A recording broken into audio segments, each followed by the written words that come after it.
we can only focus on the problem solving. And it provides two interfaces for us to use, the map and reduce functions. And so given a problem, so we can only think about how to divide this problem into subtasks by using the map function and the reduce function. And in the map step, it's kind of a transformation. So it reads the input with a format of key value pairs. So each key value pair will be processed by one map function. And it transforms the key value pair into a list of key value pairs as intermediate results. And then in the reduce step, these intermediate results will be aggregated to generate the final output. So reduce function is kind of aggregation. So that's a basic idea of a map and reduce.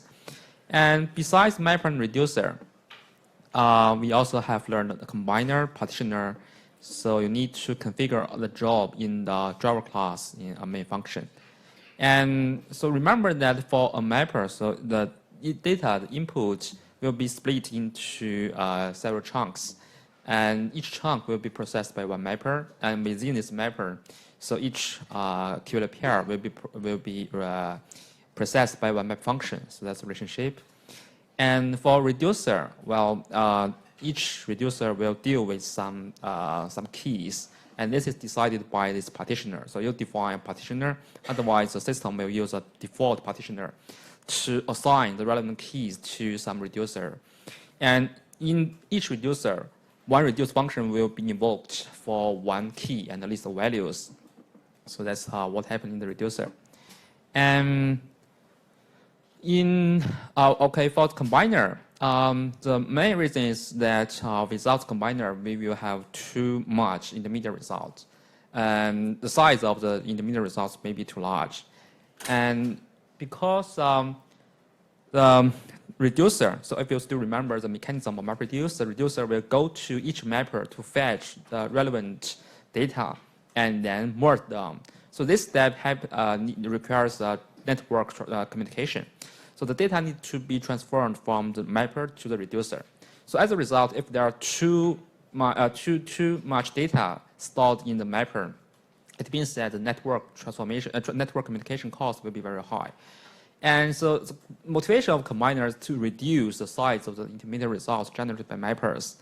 And as a result, so the cost on network communication will be reduced. And as a whole, the performance for solving your problem will be improved. And so both the input and output data types must be consistent with the output of the mapper for this combiner. It's kind of a mini reducer, but it's not in the reducer side, it's in the mapper side.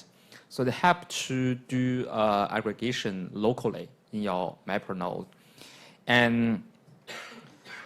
But the problem is that Hadoop, the low-level details is not introduced here about combiner. So it's very complicated about when combiner will be called and how many times it will be called.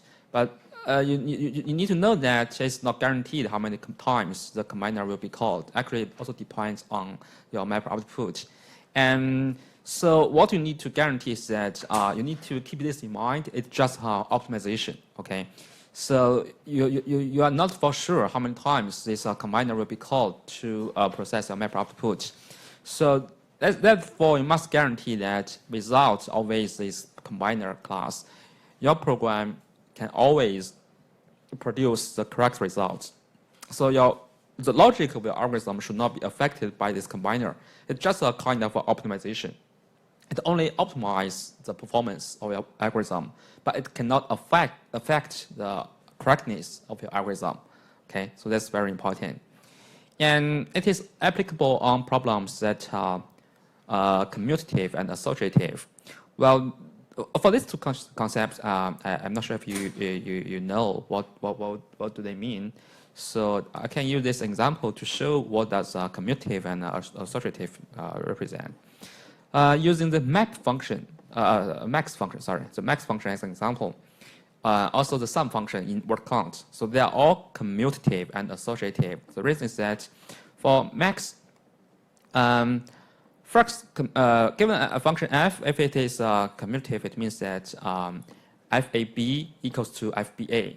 So in that case, for example, in the max function, so it doesn't matter whether you process this set first or this set first. This will not affect the final result. So for max, okay, so you can do 0, 21, 0, 20, 10 first and 25, 50 secondly. And otherwise, you can also do this first and do this secondly. So either way is okay, and you can obtain the same result. And associative means that you can first apply the function to some record, and then using the result and together with a previous record and apply the function again. Or you can apply the function with, you can change the order of applying the functions to the data given to you. So in formally, so if a function is associative, it means, how to say, such as max, okay, you can see from this example, by doing this part first, and you can also do 0, 20, and then 10, 25, 15.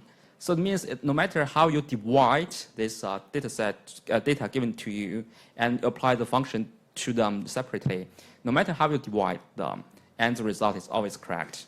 So for max, that's an example. So you can always do a max for some part of the data, and then compute another max from another part of the data, then compare the maximum one and get the largest one as a final result, right?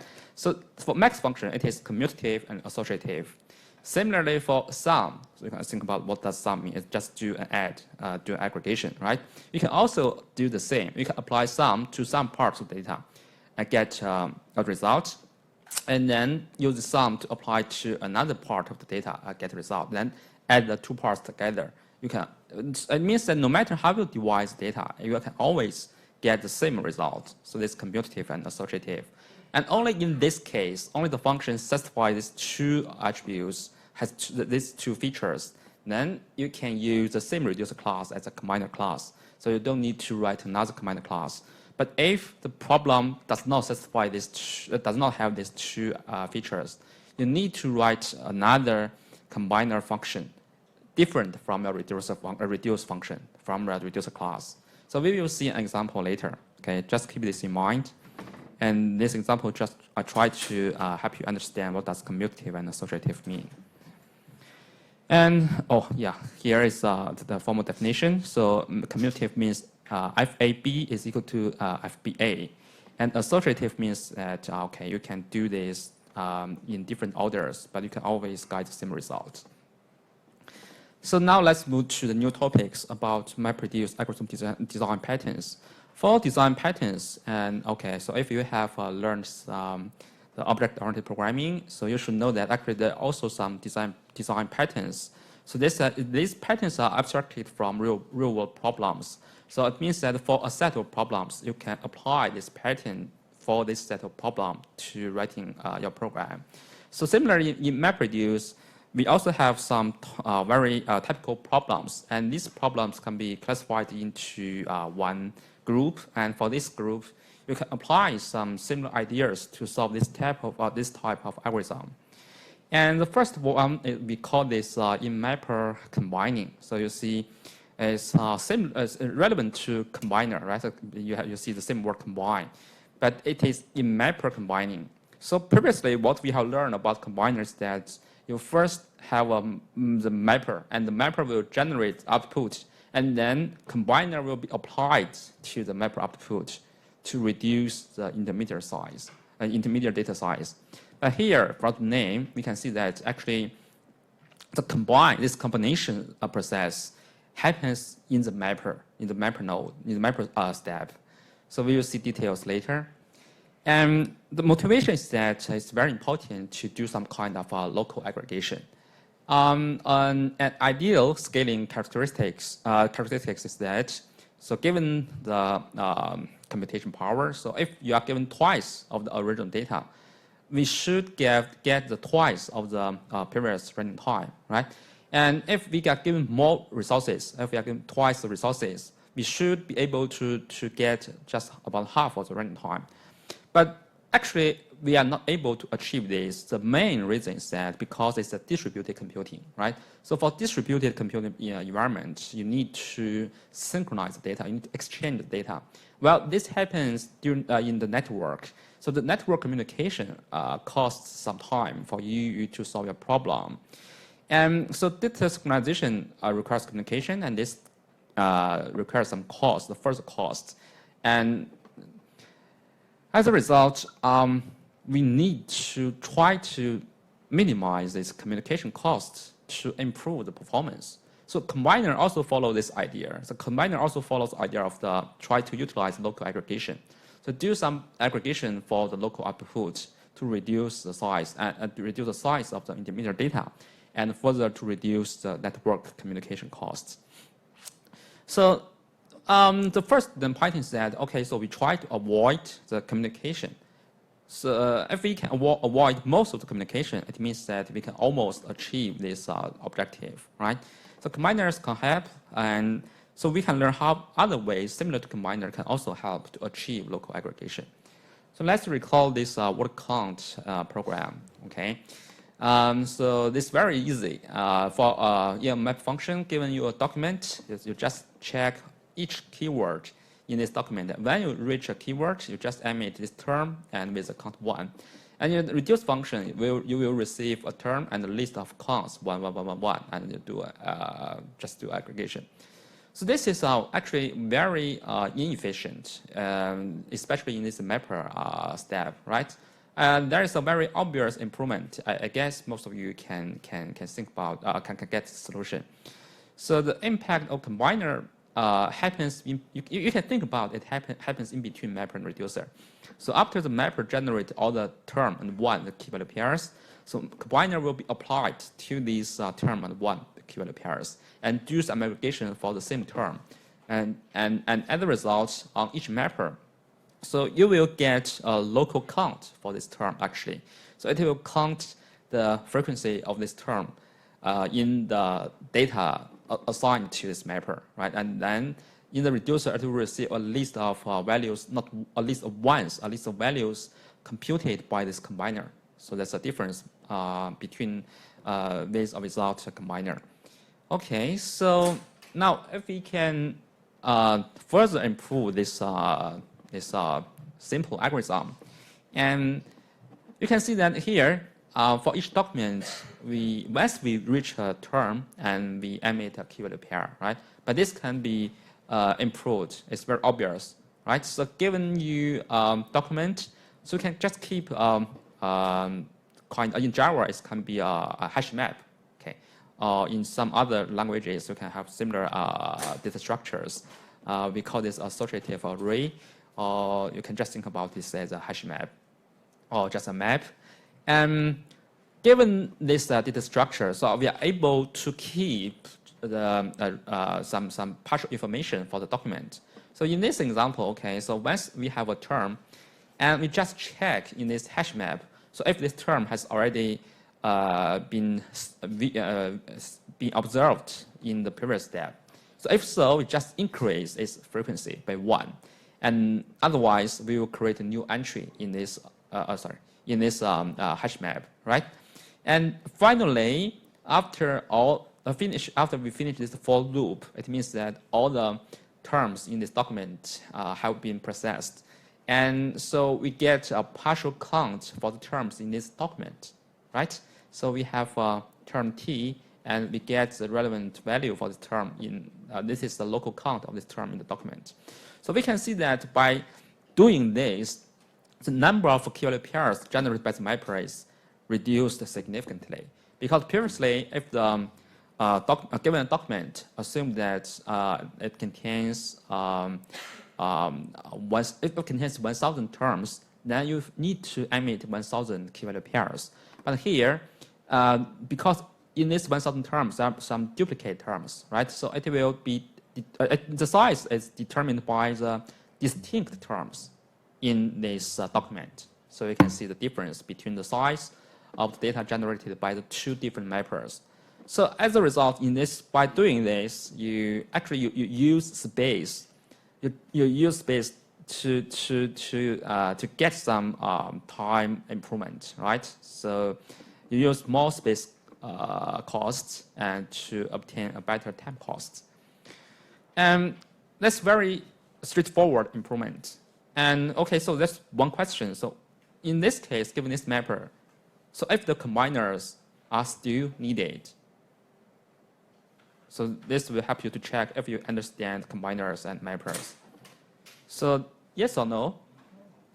If the combiners are still required in this case? And if yes, and what is the reason? Why?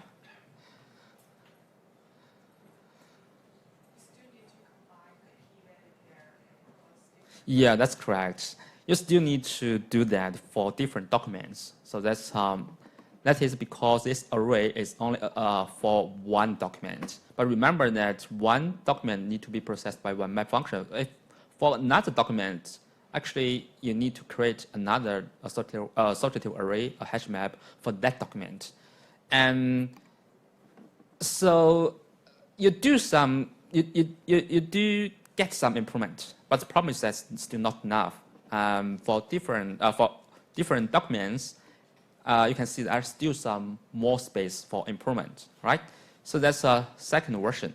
And you can compare the difference. Here, this array is created within the map function.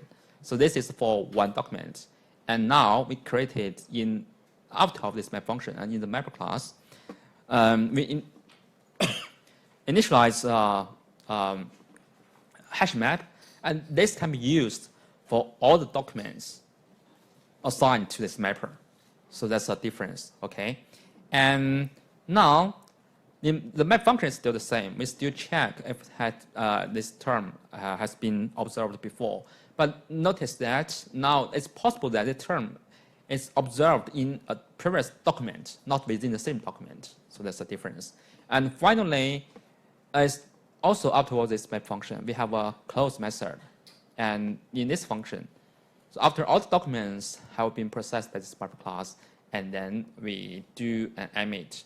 So this is a term T, and this is also a local count, but this local count is not within a document, it's within all the documents assigned to this mapper. So this is called the in-mapper combining. Within the mapper class, then we do some kind of combining to reduce the size of the mapper output. And so in this case, so only for one document, you guarantee that the output depends on the unique terms in this document. But across different documents, for all the documents given to this mapper, you still have some duplicate keys, right? And in this case, for the data assigned to this mapper, well, the output, the size is only dependent on the unique terms in this set of documents to assign to this mapper. So it is much better than this version, and also much better than this baseline. Okay, so now you see the idea of the in-mapper combining. So it's in the mapper and do some combining to improve the performance, to reduce the size of the output. And this is this structure you need to use because you need to preserve some state across the input QLA pairs. Okay. So this for local for the objective of utilizing local aggregation to achieve local aggregation, and it follows the functionality of the combiner into the mapper by preserving the state across multiple map calls, because that hash map is defined after this map function. So it can be used to preserve some states. And advantages are very obvious. So first, the speed, it is very fast because we have reduced the size of intermediate data. And actually, it is also faster than the actual combiners. And although the ideas are the same, but it's still faster than combiners. So can you guess why it's still faster? Mm-hmm. Uh, yeah, actually, combiner also happens in the local node, also happens in the same mapper node. Yeah. The main reason is because of I/O cost. Because in the if you use combiner, your mapper still need to serialize the output to disk, to local disk, and then the combiner will be applied to this data for aggregation. But for the in-mapper combining, this step is skipped. Your data is processed in memory, and then you only need to write to disk of the combined results. So that's a difference. Okay, but disadvantages is also very obvious because you need to use more space, right? So, you also need to manage the memory by yourself. Combiners are supported by Hadoop and MapReduce, so don't need to control that. But for this in-mapper combining, so you need to control this combining process. You need to guarantee the logic is correct.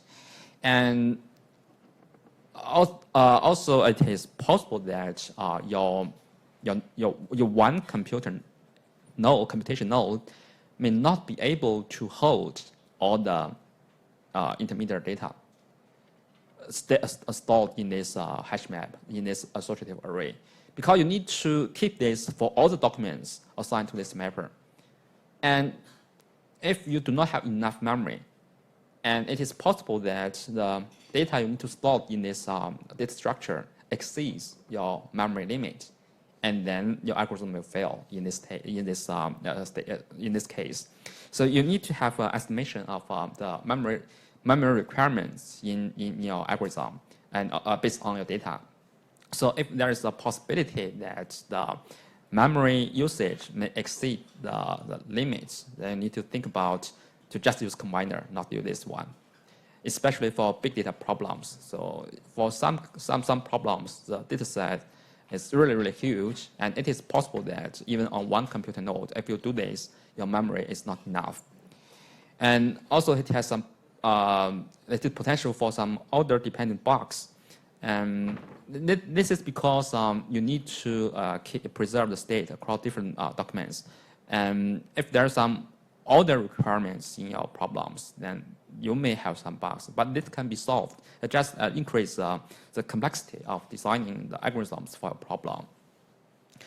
And for combiner design, while this is different because combiner is controlled by MapReduce, so reducers can serve as combiners sometimes. And this is optional optimization. So a combiner is optimization. Keep this in mind. So it should not affect the algorithm correctness. Now, let's think about another problem to see the difference between combiner and in-mapper combining for this new problem. To find the average of all integers associated with the same key. So what is input? The input is key value pairs. And the first part is a key, and the second part is a value for this key. So what you are going to do is to get all the values for this key and compute the average value for this key. So for example, think about the temperature, if you remember the temperature problem in last lecture. And in that problem, we are trying to compute the maximum temperature for each year, right? So in this problem, you can think about that we are trying to compute the average temperature for each year. And so that's a problem definition. And now we can have, okay, I just show this to you because this is very simple. I don't want to waste some time on this. And what you need to do is very similar to actually to word count. And mapper, just the same. When you get key and value. And okay, so now you see the key should be used, right? Because in word count, the keys are not useful. We just use a document which is stored in the value. But in this problem, the keys are also very useful. And so for this key and integer, we just put this, throw this key value pair out and to the reducer. And what does the reducer do? And in order to compute average, so you need to get the sum of all the values and also to get the count of the of the records relevant to this key. So after you receive a term, this key and a list of integers from the mappers, from all the mappers. So what you need to do is just to count the number of appearances of this key and the sum of the values associated with this key.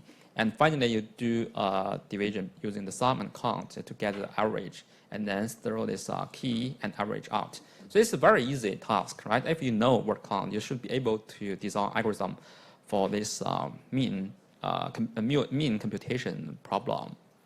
So now the question is that if I ask you to write a combiner, so what your combiner should be if you can use the reducer as a combiner. So you should guess actually the answer definitely is no, but why? So remember what kind of problems we can use the reducer as a combiner in the first few slides. Yeah, commutative and associative. But if the average function is commutative and associative, so FAB, FBA, so this is okay, commutative, satisfied. But how about associative, right? Because if you want to compute 1, 2, 3, 4, 5, you are not able to compute the mean for 1, 2, and then compute the mean for 3, 4, 5, and then compute the mean for the 2 results. You cannot do that because the results are different. So mean, this function is not associative. So that's the reason why you cannot apply the reducer as a combiner class. So that's different from word count, because in word count it's a sum. And in the maximum temperature problem, the max function is also commutative and associative, so you can use the reducer class as a combiner. But here, for this average problem of the mean computation, you cannot do that. It means that you must write your own combiner to do this job. The reducer is just reducer, and the mini reducer, the combiner, you should write separate code for that part. And okay, so the next question is how you can write a combiner for this problem. So you should remember that there's some format requirements for the combiner, right? So because combiner is mini reducers, so it means it should be similar. The format, input output format should be exactly the same as a reducer. Now let's look at this piece of code. I know it's a little bit long, but you just need to focus on the most important part. So we have a mapper reducer just similar to what we have seen before to the previous slide. And let's look at this combiner. We also get some key and a list of integers from the mapper, okay? And we do the computation for this key and we do not do the computation. We just get the sum and a local sum and local count for this key. And then we send this key and the value, which is a pair of the local sum, local count, to the reducer. Okay, the reducer will receive a key. The reducer is different from the previous one. Only the mapper is. So the key and a list of pairs from the combiner. Okay, so let's look at this program. Is it okay? Is it yes? Is it correct or not? Any problem?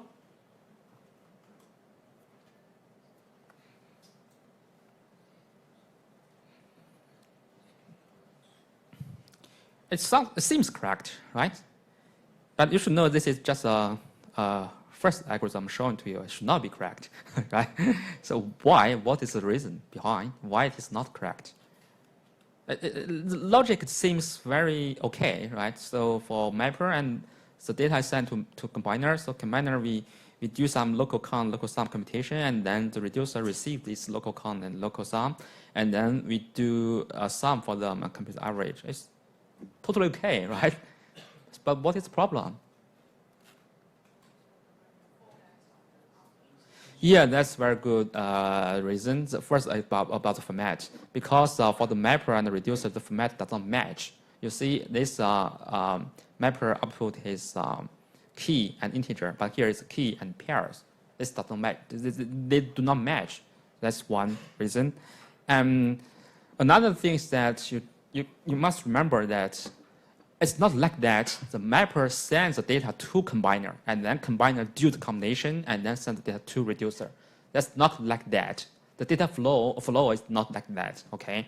You should remember that the data flow is from mapper and then to reducer. Combiner is just optimization. So it works on the mapper output. I just do some kind of transformation, but this can happen or not. So you can see by removing the combiner, so just hide combiner from you, and mapper and reducer, they can't work. Okay, the format is, yeah, definitely the format is a problem because this is just one value, but here is a list of pairs in the reducer. So if you write some code like this, your program will not be able to run the MapReduce. You will receive some format mismatch exceptions or something like that. You'll get some problems. But this example just aims to tell you that combiner is just optimization. And for format, you must guarantee that the format here is similar to the format here, it's the same to the format here. You must guarantee the format from the mapper and reducer, and also in mapper must be consistent. Okay. So combiners must have the same input and output type consistent with the input of reducers. So that's why this version does not work. Although the flow, the logic seems correct, but it is not. Now let's look at this version. Does it work? What we do, and we do, so from here, we know that actually the combiner part and the reducer part should be fine. So what we can change is just the mapper, okay? So in this version, we change the mapper output. We change from the pair, from one value to the value itself and value one. So this is a sum and this is a count. And in combiner, we do local aggregation. And in the reducer, we do the final aggregation, okay? So if the problem is fixed, then we can try to see if we can remove the combiner from the algorithm. And by removing the combiner, so first, okay, the mapper output and reducer inputs, they are consistent. Okay, that's no problem. And then think about if you receive a list of pairs with value and 1, and you do this count. So, okay, by removing the combiner, in this version, it works. So it means that now this combiner is correct. So compare the two programs here and here. To check if your combiner is right or not, the most important thing is that you just try to first temporarily remove the combiner from your code and check if your mapper and reducer can work, can produce the correct result. Then if so, and then next to check the combiner logic, you also need to think about if your combiner, within the combiner, the combine function is correct or not. Okay. Okay. So now the question is, we have seen the combiner version. So how about the mapper combining version? How we can do that? And just as in the mapper word count problem. And in that problem, we use one associative array, one hash map to do that. So for this one, how we can do that? So we do not use combiner, but rather we use the design pattern about in mapper combining. So I can give you 1 minute to think about the solution for this problem. And this is important because the first assignment is relevant to this problem. So you need to able to at least know to understand algorithms, to know the logic, and then you can begin to implement all algorithms for the similar problems. Okay.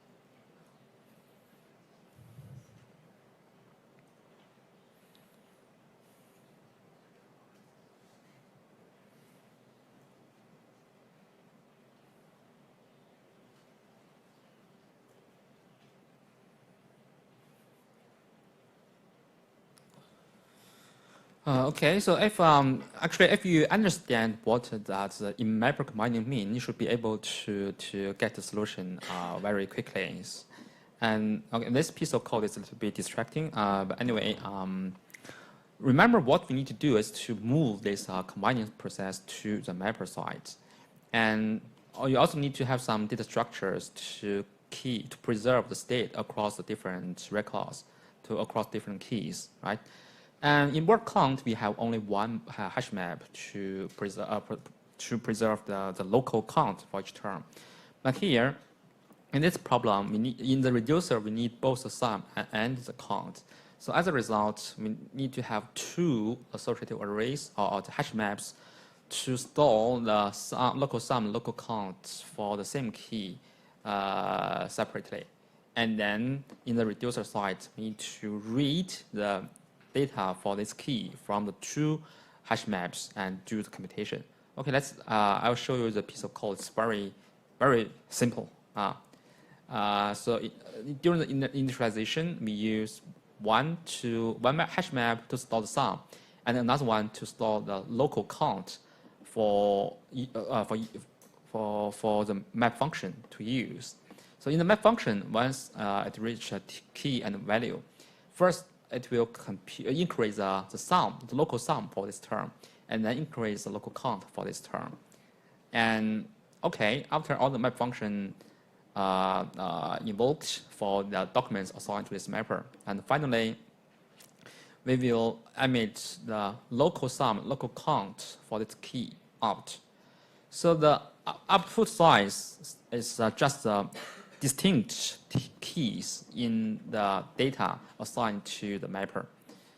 And in the reducer, it's just the same from here. In the reducer, it will receive, because here you emit the key and a pair of value, local count, and local sum and local count.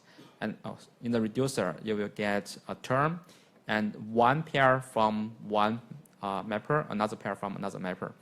So in the reducer side, it's just you do the same thing. So this mapper for the in-mapper combining version. So you see, we need to use some extra space to store this local sum, local count for each key. And if the number of distinct keys in the data assigned to this mapper is very large, so it means that you need to have very large. You need to use very large memory to store this one, and to store the two structures. So that's why in-mapper combining may cause some memory problem, because data you need to store in the algorithm may exceed the memory limits of your computer. But it can help to improve the efficiency, because finally the output from this mapper is reduced significantly. In this problem, well, the size is only the distinct terms in all the data assigned to this mapper. But without doing this, if you apply this version, you can see this version. For each key in the data, you need to emit a key value pair, which means that the size of the map output is determined by the number of not distinct keys, the number of all the keys in the data. So you have many duplicate records for the same key. But here in the combiner version, or in the in-mapper combining, you will reduce the size by just emit one sum and one count for the same key from the mapper. Okay, so that's the power of the local aggregation. It can help to reduce the size of the intermediary results, and further to improve the network communication cost. Since the data size is reduced significantly, well, remember that in the reducer side, the reducer needs to go to each mapper to fetch data, to copy the data from the mapper to the reducer node, and then do a merge sort.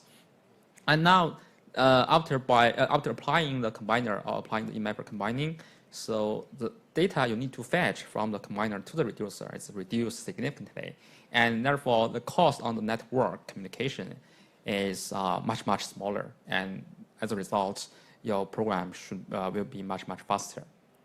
So that's about the first pattern called in-mapper combining, similar to the combiner we have learned before. but it's more efficient. But you know, you need to spend more space cost to implement this type of algorithm. So any questions for this part about this problem and also about this design pattern? I'm not sure if I'm a little bit fast. I think it should be okay. So any questions? And if no, I will move to the next topic, that is about how you can implement MapReduce programs in for such problems. And here, actually, we see two different functions, initialize and close. So that's different from you have learned before, because previously in mapper and reducer, we only have a map function, reduce function. But now in this class, we see two more things, two more functions. So we need to know about the life cycle of a mapper or reducer. So for both the mapper and the reducer, the life cycle is like this. First, there's a setup. In the setup function, it's kind of do some kind of initialization task. And then next is to use a map function to process the data records. And finally, to do some cleanup tasks. So that means that all the data assigned to this mapper are processed. Then you need to do some cleanup task to finish the processing of all the data. We do not invoke these functions, okay? So it's a MapReduce function. It's MapReduce who can control the invoke of these functions. You can just define what you can do in these functions, but you cannot control when it can be invoked. And for in mapper combining, so obviously in the setup, you do the initialization, and in the cleanup, you do the final key value pairs emit. And actually, you can also define the hash maps just within the mapper class. Do not use a setup. It's okay. It's totally fine for this problem. But you need to know that there's a setup function you can use to do some kind of initialization task. So let's look at the word count problem. In word count, we have one setup function to initialize this hash map. And then finally, we define this step in the cleanup function. And in the cleanup function, we read each entry in this hash map and then emit each entry to the reducer. So in the first lab, not first lab, sorry, in the lab in the next week, you need to try to implement this, implement your own program to do this task. And also for the first assignment, it's also similar to you need to use in mapper combining to do some task. So at least you should know that finally you need to use cleanup to do the final output emit. Okay, so that's for the first design pattern. And you will use next week's lab to practice this problem, and also use the first project to practice this MapReduce programming. And since this is a very simple idea and also very easy to implement, so the first project is not that difficult, and also the mark is not very high. It's only 10 marks, and most of you can get full marks. So don't worry about too much. Just let you know about how the project is like, and how the evaluation is performed. And so you can after you do after you know this, it can help you to do much better in the following projects. Okay, so if there's no problem, let's move to the next pattern called pairs and stripes. So we still use an example to explain this idea. This problem is called term co-occurrence computation. So it's also a kind of word count problem, but not for one word. It's for two words, for a pair of words. You can call this problem as pair words count. And given this, still giving you a task collection, a lot of documents. And what we are going to do is you are going to generate a final matrix, n times n matrix, if there's n terms. N is a vocabulary size in this document, in the data set. And each entry in this matrix is a co-occurrence of two terms. For example, mij. So it is a number of times of term I and term j co-occur in some context. For example, co-occur in one sentence, or in one paragraph, or in one document, or in one line. So you can have different ways to define this context. But just means the co-occur. Co-occurrence just means that they appear at the same time within some context. Okay, so that's a problem definition, and for a large counting problem, well, you have a very large event space, right? Remember the output, it is n times n matrix. And what you need to output actually is kind of, there's n square space for output. So the number of terms, the size of the number of unique keys in this problem is n squared, is n times n, because each pair of words should be a key in this problem. And there's also a large number of observations because of the collection itself. And now, what this problem is to do is actually to keep track of the interesting statistics about some events. So you can, in this problem, it's called term co-occurrence. But you can also think about this problem as in some kind of event. So we have some event observations. So we, in some data mining problems, we want to see some patterns, event patterns, if some events co-occur frequently. So if you have learned some data mining task course, you should know it's kind of similar to the pattern mining problem. And so if there are some events that co-occur frequently, it means there's some kind of information we can get or we can guess from this observation, right? So this is just a preliminary step for some other data mining tasks. So again, so let's think about without MapReduce, what we can do. Without MapReduce, giving you this document, very similar step is that you also use a hash map, and for each document, and you do two for loop, right? Well, the first for loop is for each term in this document, and the next for loop is for all the terms after this document, after this the first word, and then you have two for loops, and for each within these two for loops, and for each pair of the of terms, you can that's one observation for this co-occurrence, right? So you need to increase the value of the co-occurrence in this in the hash map. So that's it. Or you can also define n times n matrix in your program, but I guess it will exceed memory limit in your computer, especially for not very large, even a relatively large data set. You are not able to define a n times n matrix because our memory is not enough to hold such a large matrix. Because this matrix actually is sparse, not all terms can co-occur in some context, right? It means in this matrix, most of the entries are actually zero. Two terms, they never co-occur in some context. So it's not necessary to maintain such a matrix. So that's why normally we use a hash map to do this kind of task. And the hash map will keep track of the co-occurrence of each pair of terms. So that's in a normal programming case. But now we have learned MapReduce, right? So we know that we can use MapReduce to improve the scalability. So we can scale to very large data sets, and the data set is distributed to many computers. It's distributed in a cluster, not just on one computer, on one disk.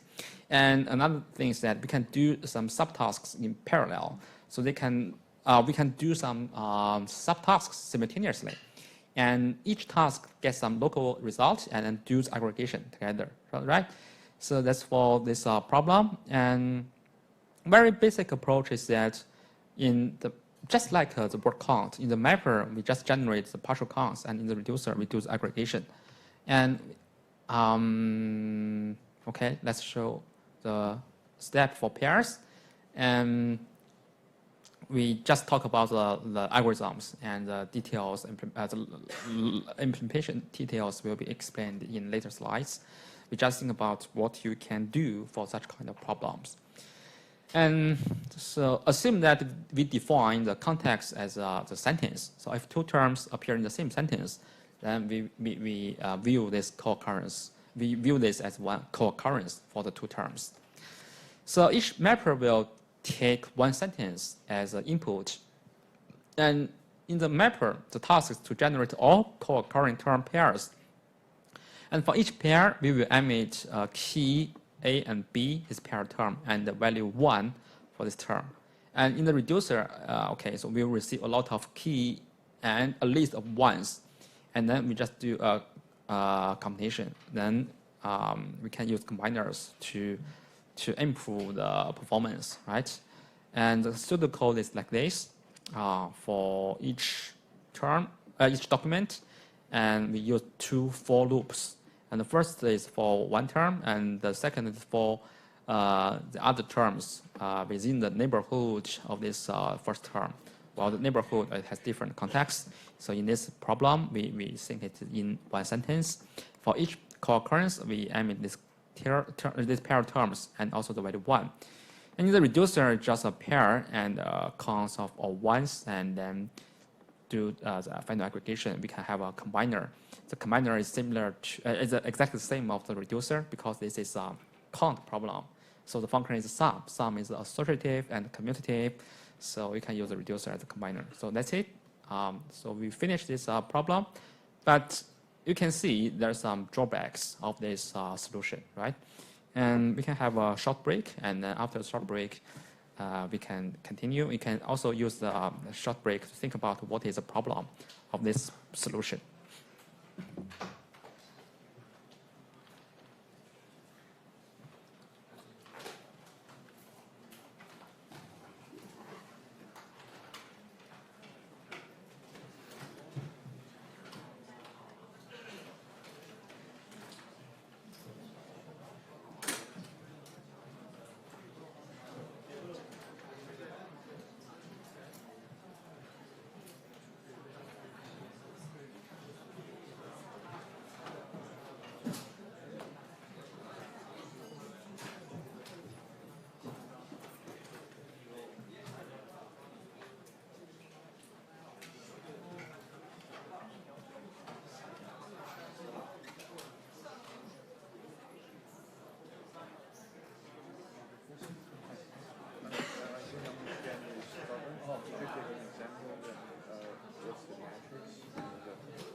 What you are given is a document. This document contains a lot of terms. Okay, and assume that you define this content as one sentence. So if two terms appear in the same sentence, so in this, for example, assume this is one sentence and this is one sentence. This is another one. We have 3 sentences, right? And for this method, it will compute for the co-occurrence of all the term pairs. So for example, in this sentence, we have 4 technical for 2 terms co-occur one time. So we have in this entry we will have 4 technical. So 4 is from I and technical from J, and for 4 here, technical here, and entry is value 1 because they co-occur once. Okay, so at the first sentence, I got 4 and technical, and the third sentence got 4 and technical as well. So it should be 2. Yeah, that's correct. That's okay, I need to explain the problem again. Yeah, sorry.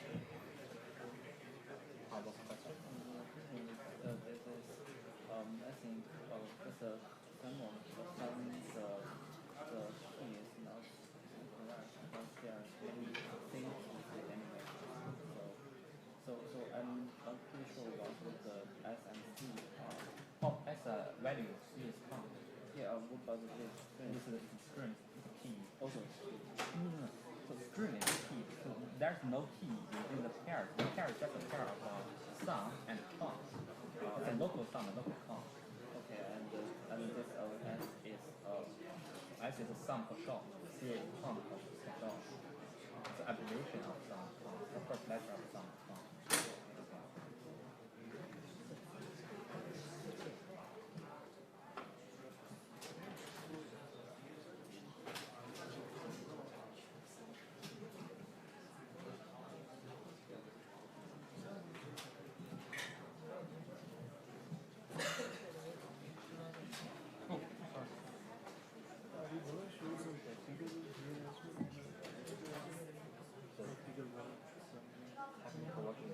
practical side, yes, like some code.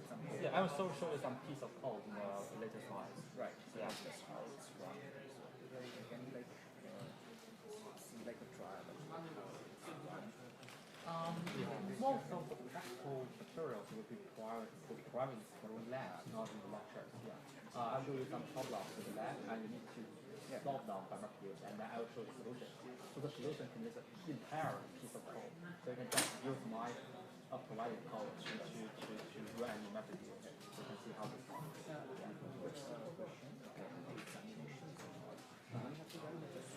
Yes, pseudo code. Yes, pseudo code, not the real code. That's too complicated, you know. Yeah.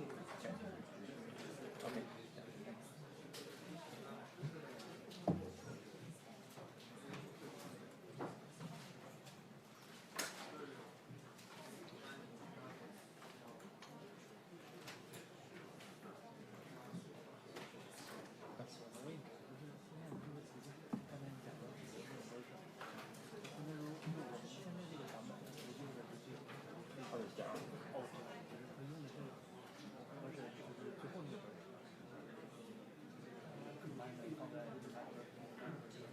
你说的过程是很多的过程，好，就是我们现在用的不是最新的，我们很多最新的很多过程是算法，就是我的意思是里面这几种啊，几种内容啊，算法，就是咱们用之后，就是如果现在这个版本，不，这个跟Hadoop版本没有任何关系，Hadoop就是这个跟那个Hadoop的机制没关系，这就是算法的设计，说你是这么写算法还是这么写算法。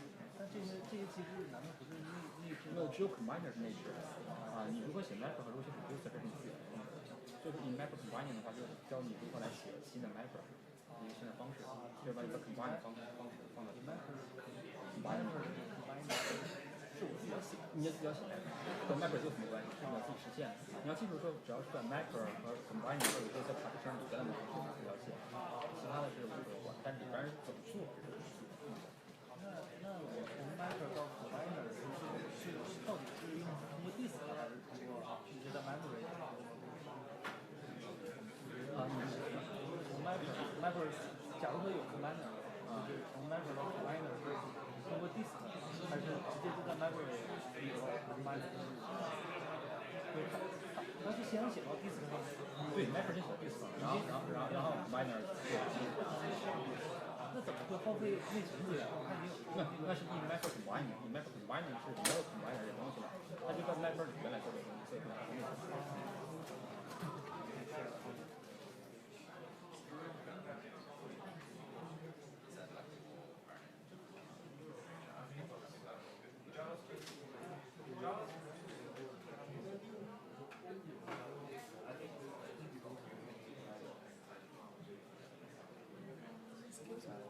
Yeah, if we have another combiner and it's much more faster than the common design pattern, so why do we still need the outside combiner compared to the mapper? No, as a side, so because in mapper combining has memory problems, especially for very large sets, so it can only be applied for not very large set problems. For many problems, maybe you are not able to use this pattern to do the local aggregation. So combiner is the most common used one. Still try to use combiner if it is possible. And if we use like different computer to process different part of the documents, or different documents, like the first one to if we use like more than one computer to process all the documents, so how can we communicate each computer if we use mapper? I think that is also important. In mapper computer, in mapper the combiner can it across different pieces? No. It's just within one mapper. Yeah. Just in the map function, you can see.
macro combiner go for this.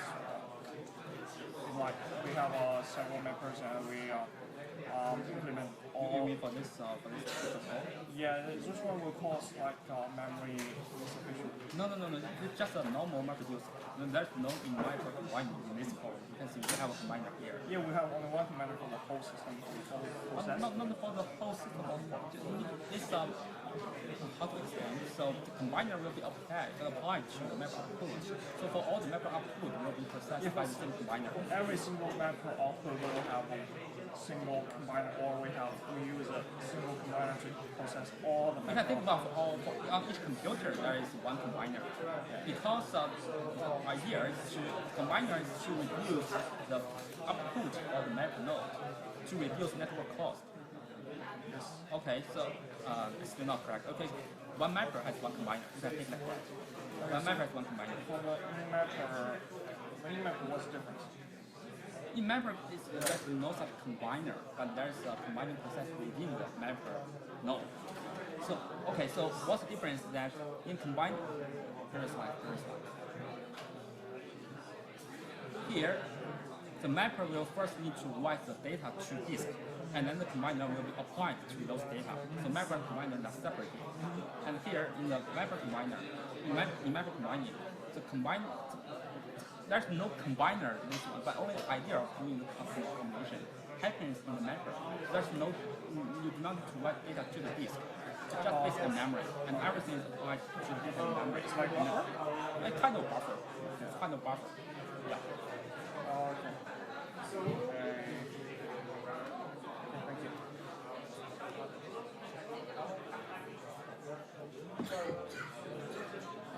Okay, so let's continue.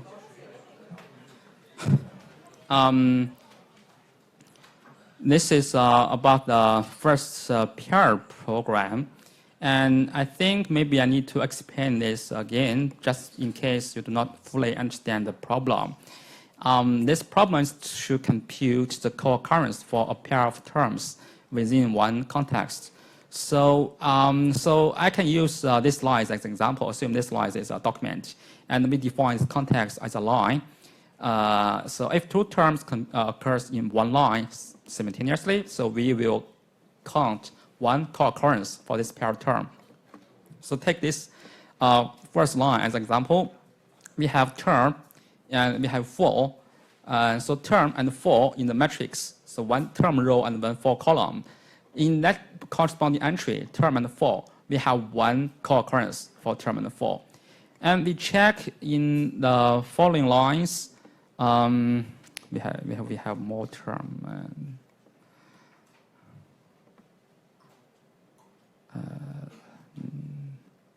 Okay, maybe this is not a good example.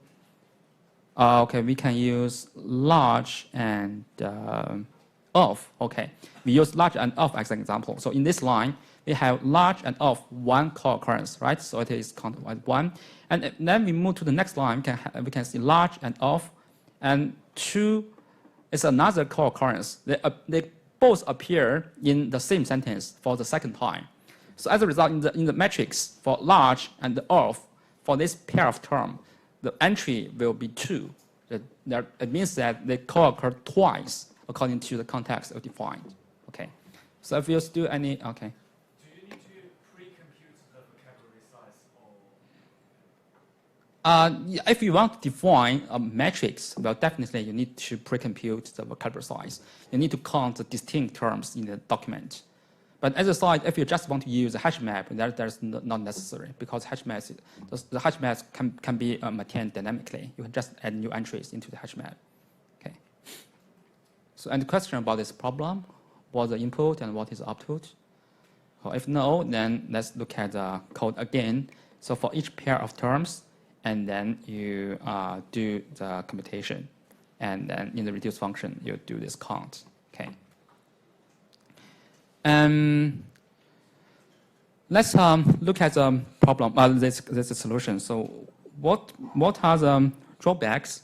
The advantages is that it's very easy to implement and very easy to understand. But the disadvantages are also very obvious, because you need to keep track of lots of pairs. And these lots of pairs need to be sorted and shuffled across different computers. And it means that the sort and shuffling step will cost a lot of time. So if you still remember what we have shown in the last lecture, last week about the data flow in MapReduce, right? So after the mapper generates intermediate result, it needs to do a local sort and partition to different parts. And then the mapper needs to comes to each mapper. The reducer needs to come to each mapper to fetch the relevant data. And if you have a lot of key value pairs, it means that the data need to maintain in each mapper and also need to transfer on the network will be very huge. The key space is very large. And this is also a sorting problem. You know, the sort complexity is roughly n log n. In MapReduce, well, it's also roughly n log n. So the size of n, which is the size of the key space, determines your efficiency. So if n is very large, it means that this step is also very high cost. And again, although we can apply combiners, but not many opportunities for combiners to work. This is different from word count. So in word count, the keys are terms. And so the combiners can be applied you can benefit from the combiners a lot, and because the key is just one term. But here, the key is two terms. So normally, the co-occurrence value is not that large. Instead, in term count, in word count, the term frequency is normally very large, so the combiner can be more helpful. But in this problem, the key space is two pairs. The co-occurrence is not that large, which means that combiners cannot help too much. So that's why we need to think about some other ways to improve this this step. So pairs approach is easy to implement, easy to understand, but the problem is that the performance is not very good because of the huge key space, which is n squared, n times n. Another approach is called stripes. And according to the name, you can imagine how the how the solution is like. It does not maintain a pairs, but it maintains a stripe for each term. And idea is that we can group together the pairs into the associative array. So previously, assume that we have the following terms for following key value pairs for term A and B co-occur once, and AC2, AD5, AE3, AF2. So assume that we have a list of such key value pairs which record information about the co-occurrence of term A with some other terms. And in the pairs approach, we need to maintain a key value pair for each such record. But we can convert from the list of records to just one using one stripe. So in this stripe, we can see the key now is just term A. So this stripe is used to maintain the information of the co-occurrence of this term in the key to the other terms which are in the stripe. So here we can see this is a list of values, and in each entry in the list is a pair which represents the term co-occurred with the key and the time of the co-occurrence for this term and its key. So from here to here, we transform the pairs to a stripe. So that's why this previous problem is called pairs, and this problem is called stripe. Now, by using this structure, this is also key value pairs, right? So this is key, and this is values. We can see that the key space is reduced from n squared to n, which is the same to word count, because previously the key is two pairs, and now it's only one term. So the key space is reduced, which means that the sorting space should be reduced significantly. Previously, it's n squared, which need to be sorted. So if you know it's the log complexity, the sorting complexity is n log n, and so put n squared into that equation, it should be n log n. It should be n squared log n squared, right? But in this case, the key is only of size n, so it's just a n log n. Because compared to previously, well, the sorting phase, at least from the theoretical analysis, the complexity should be reduced. So that's one advantage. And each mapper can take a sentence and also do the same thing. But the difference is that now we emit a stripe like this instead of a keyword pair for each pair of words. And then in the reducer side, so reducer will receive a list of will receive one key and a list of stripes for this key. So in the reducer, I just do aggregation like this. Assume that it receives 2 stripes for this key A. It's B1 and D5, E3, and it's B1, C2, D2, and F2. So what you need to do is to do a sum for the 2 stripes, and you get the final stripe for this term A. So that's about the stripe approach, the idea of the stripe approach. So any questions about this solution? The main idea is that we can group the pairs together into one list, and which is called stripe. And now the key space is reduced from n squared to n. But this increases the complexity of the mapper and the reducer. Anyway, you can gain better efficiency because of this transformation.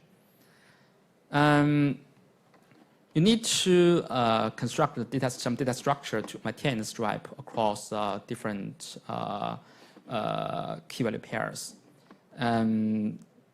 Just like the mapper combining, what we need to do, we need to use a hash map to do that. And here is similar things we need to do. Okay, so let's look at the pseudocode. Well, this is a little bit complicated. But anyway, so we just focus on the important parts about the map function. What does the map function do? Now, we still have 2 for loops. Okay, and for the first loop, we need to iterate over each word in the document. And associative array is created for this term. And then for all the other terms, we check if the other term co-occur with this term W. So if so, we will increase the entry in, sorry, not increase entry. We will check the stripe in the for the word W, and we increase the corresponding co-occurrence of W and U in this stripe, which is stored as a hash map. And then finally, after all the other terms are processed for this term W, so we know that the stripe for W is already constructed, and then this will be sent to the reducer. So as shown in this example, so the reducer will receive, the mapper will emit something like this, like A, and a list of stripe like this. And in the reducer will receive a term such as A and some stripes. For example, we have 2 stripes here. So there's 2 stripes. For these 2 stripes, actually there are 2 hash maps. We just need to do a sum for the 2 hash maps. And then we sum them together to obtain the final hash map. So finally, we'll get something like this. So this is our final co-occurrence results for this term A. So from this stripe, we can see if A co-occurs with another term. If, for example, in this there's B, so we know A and B co-occurs twice in this document, in the text collection given to you. So that's the idea. But idea is also very easy actually. But how to implement is very complicated, because here you need to maintain a hash map, and you need to do some checking, and here you need to do the sum for the hash maps, which is very complicated, not as easy as in the pairs approach, right? The advantages here is that you have much less sorting and shuffling keyword pairs. So the cost on this step is very few. We can make better use of combiners. The reason is that we have many keyword pairs on the same key, because now the key space is only the vocabulary size, so the key is 1 term. We will meet many stripes for the same term in 1 mapper. So the combiner can be used to improve the efficiency.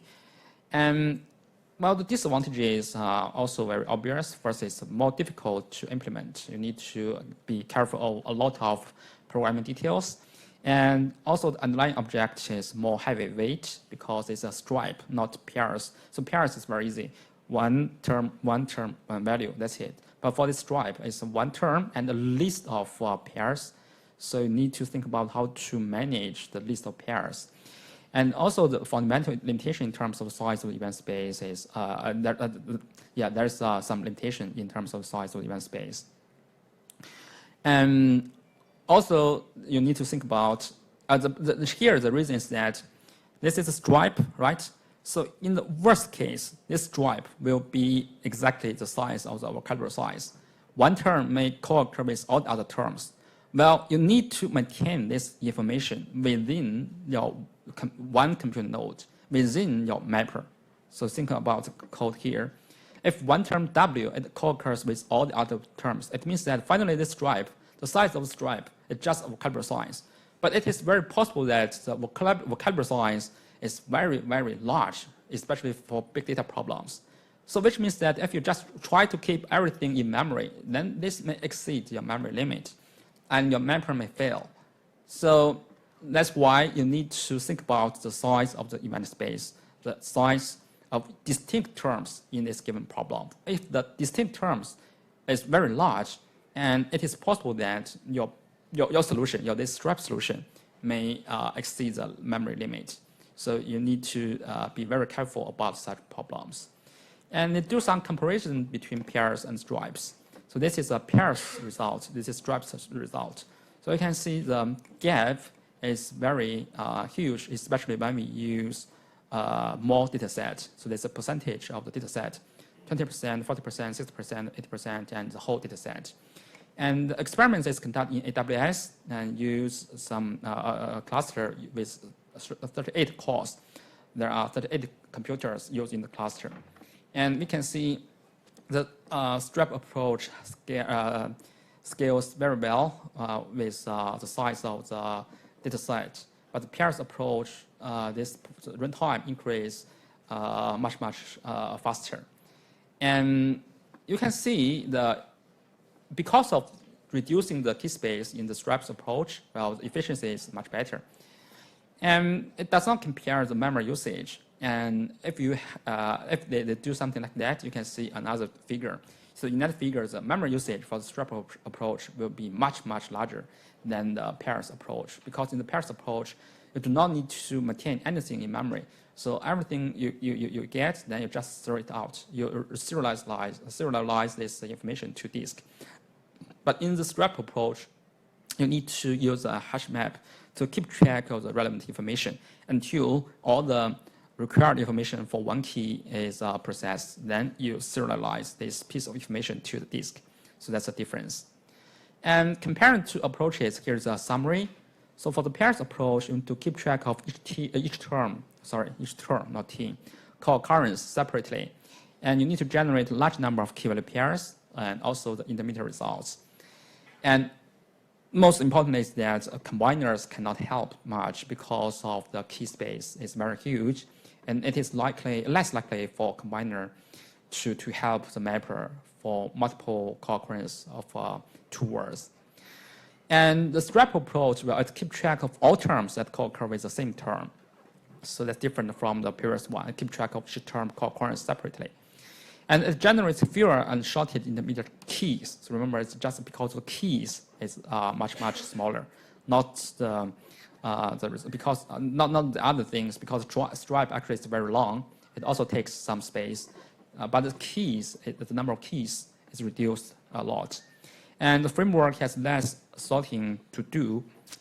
It does not need to do a lot of sorting. And it generates, it can greatly benefit from combiners because the key space is just a vocabulary. The term is used as a key. And it's more efficient, but it may suffer from memory problem. You need to be careful about this because this may cause a failure for your program. And these two design patterns are broadly useful and frequently observed in a variety of applications. You can choose either pairs or stripes, and depends on data size and depends on requirements. But actually, neither of them is a suitable solution. So most of the time, actually, you need to use some kind of in-between solutions. So both pairs and stripes.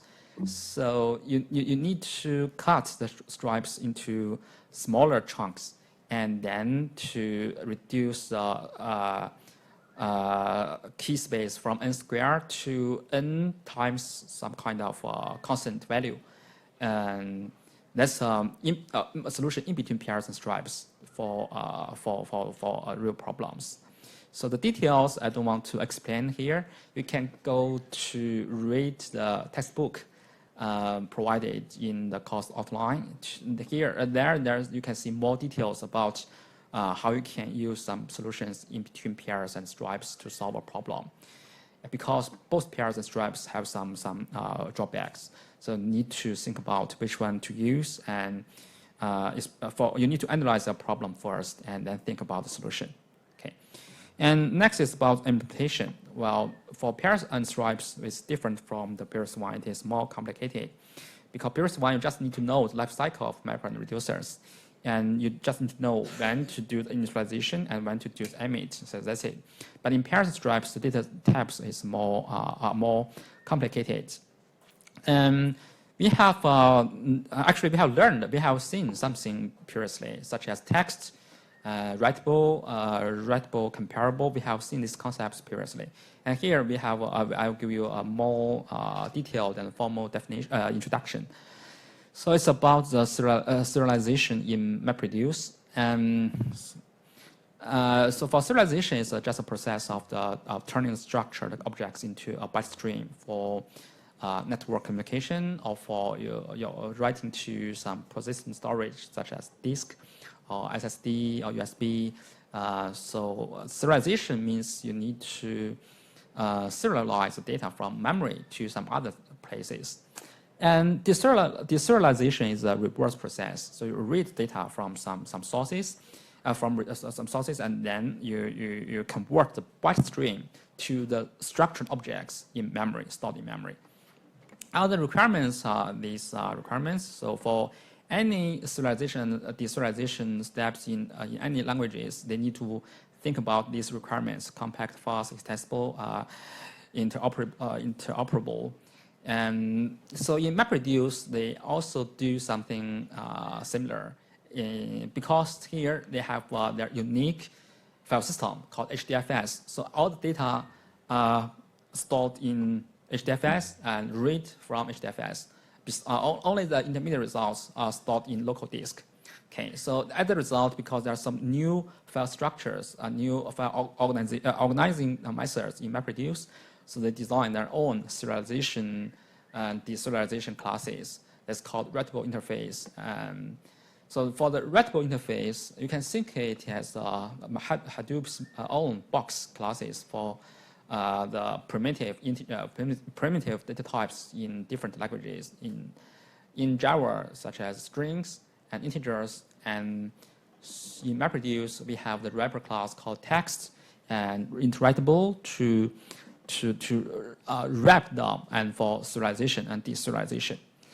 And this is an interface. And if you want to write your own class, which need to be the class type for the keys or for the values, you must implement the write and read fields. Must override the two functions. You need to provide your own ways for write and read fields. So write means that how your data will be written from memory, from structured data, a structured object, to the byte streams. So this is write. And read fields means that how you can read the given byte stream and convert the byte stream to the structured object in memory. And the out values must implement interface writable in MapReduce. And all keys must implement interface writable comparable. And because keys must be compared for sorting and shuffling, so they must be comparable.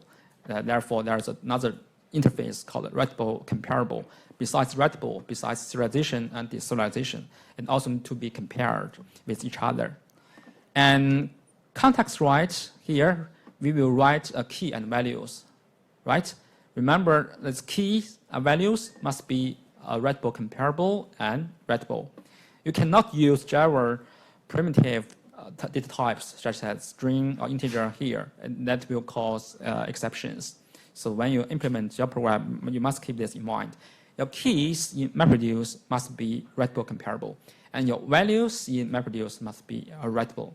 If you cannot use existing MapReduce classes, wrapper classes, such as text, interwritable, float writable, if you want to implement your own class, you need to do something like to implement this interface. Okay, we'll see some example later. And this is the whole class structure. We have seen this before. And so this is writable comparable. It means that you can use all the classes here as keys. And the others are not writable comparable, and they can be used as values, not as keys. Okay.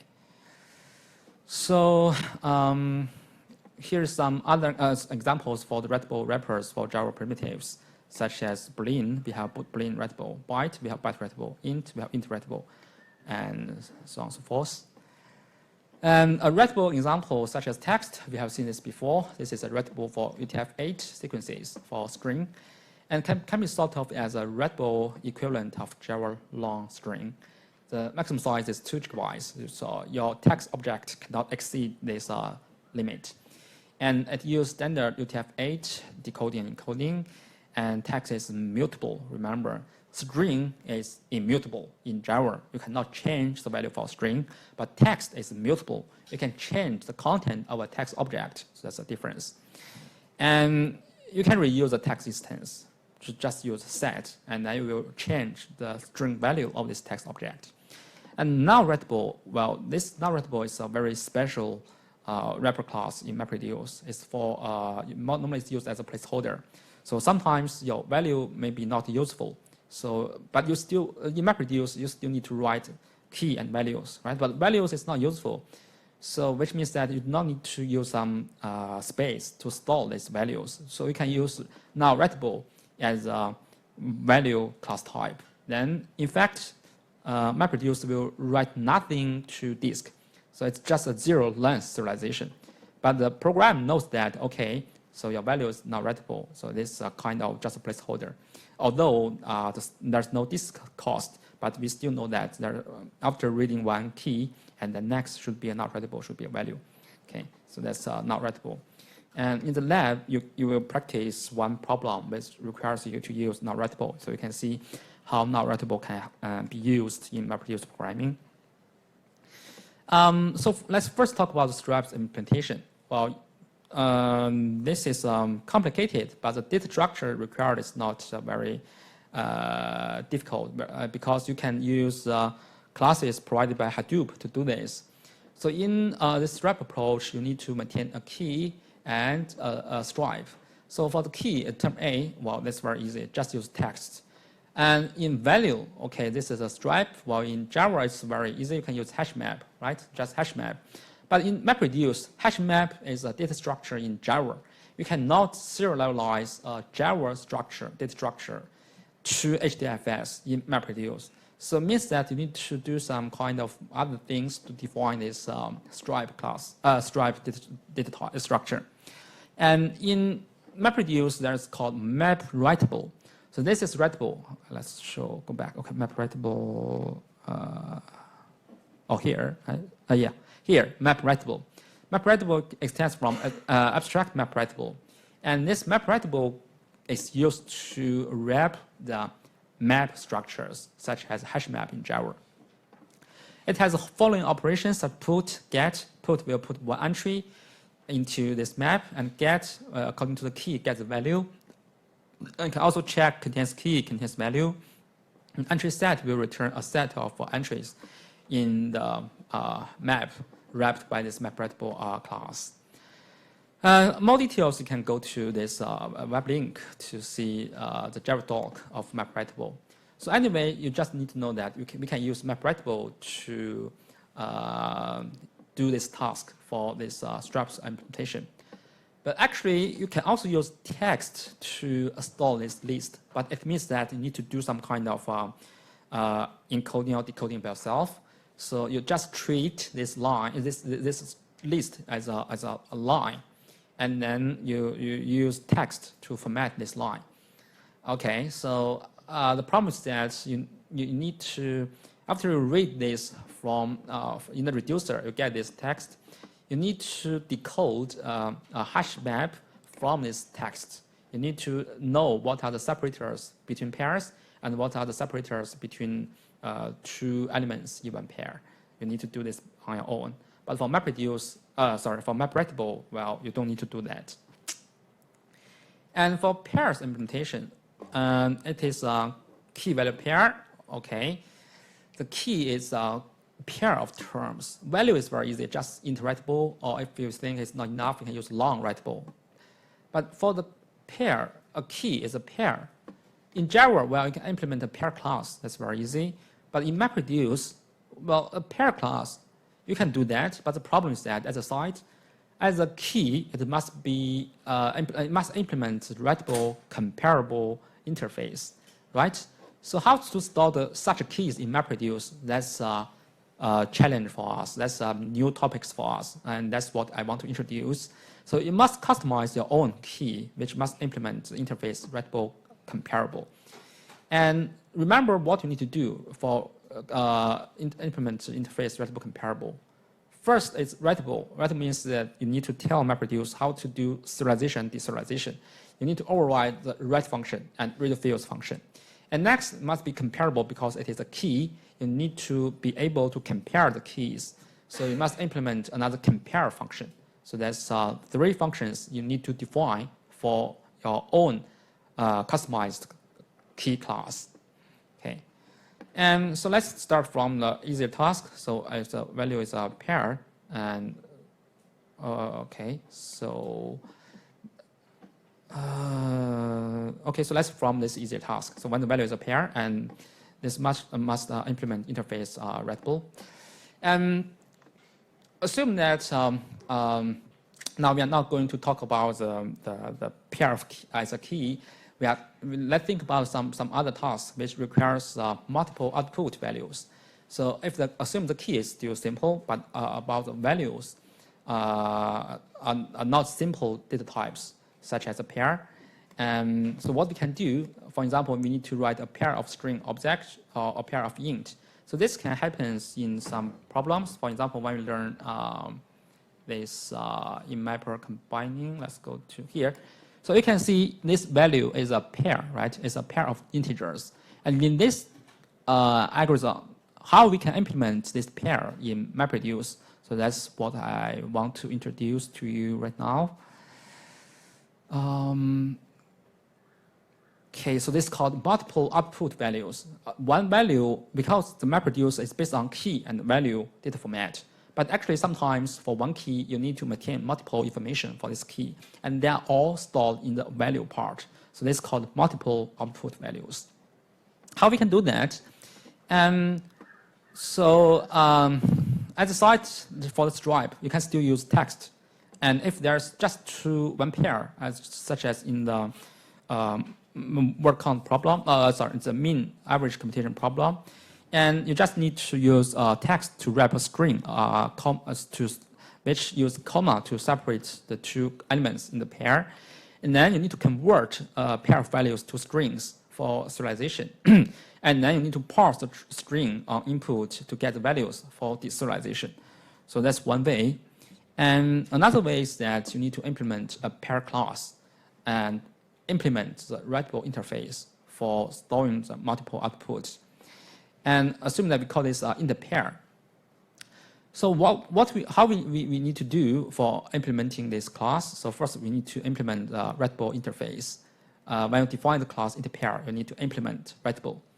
And then we have an interface variable to hold these values. We have a pair of integers, which means that we need to define 2 int variables to hold the 2 values.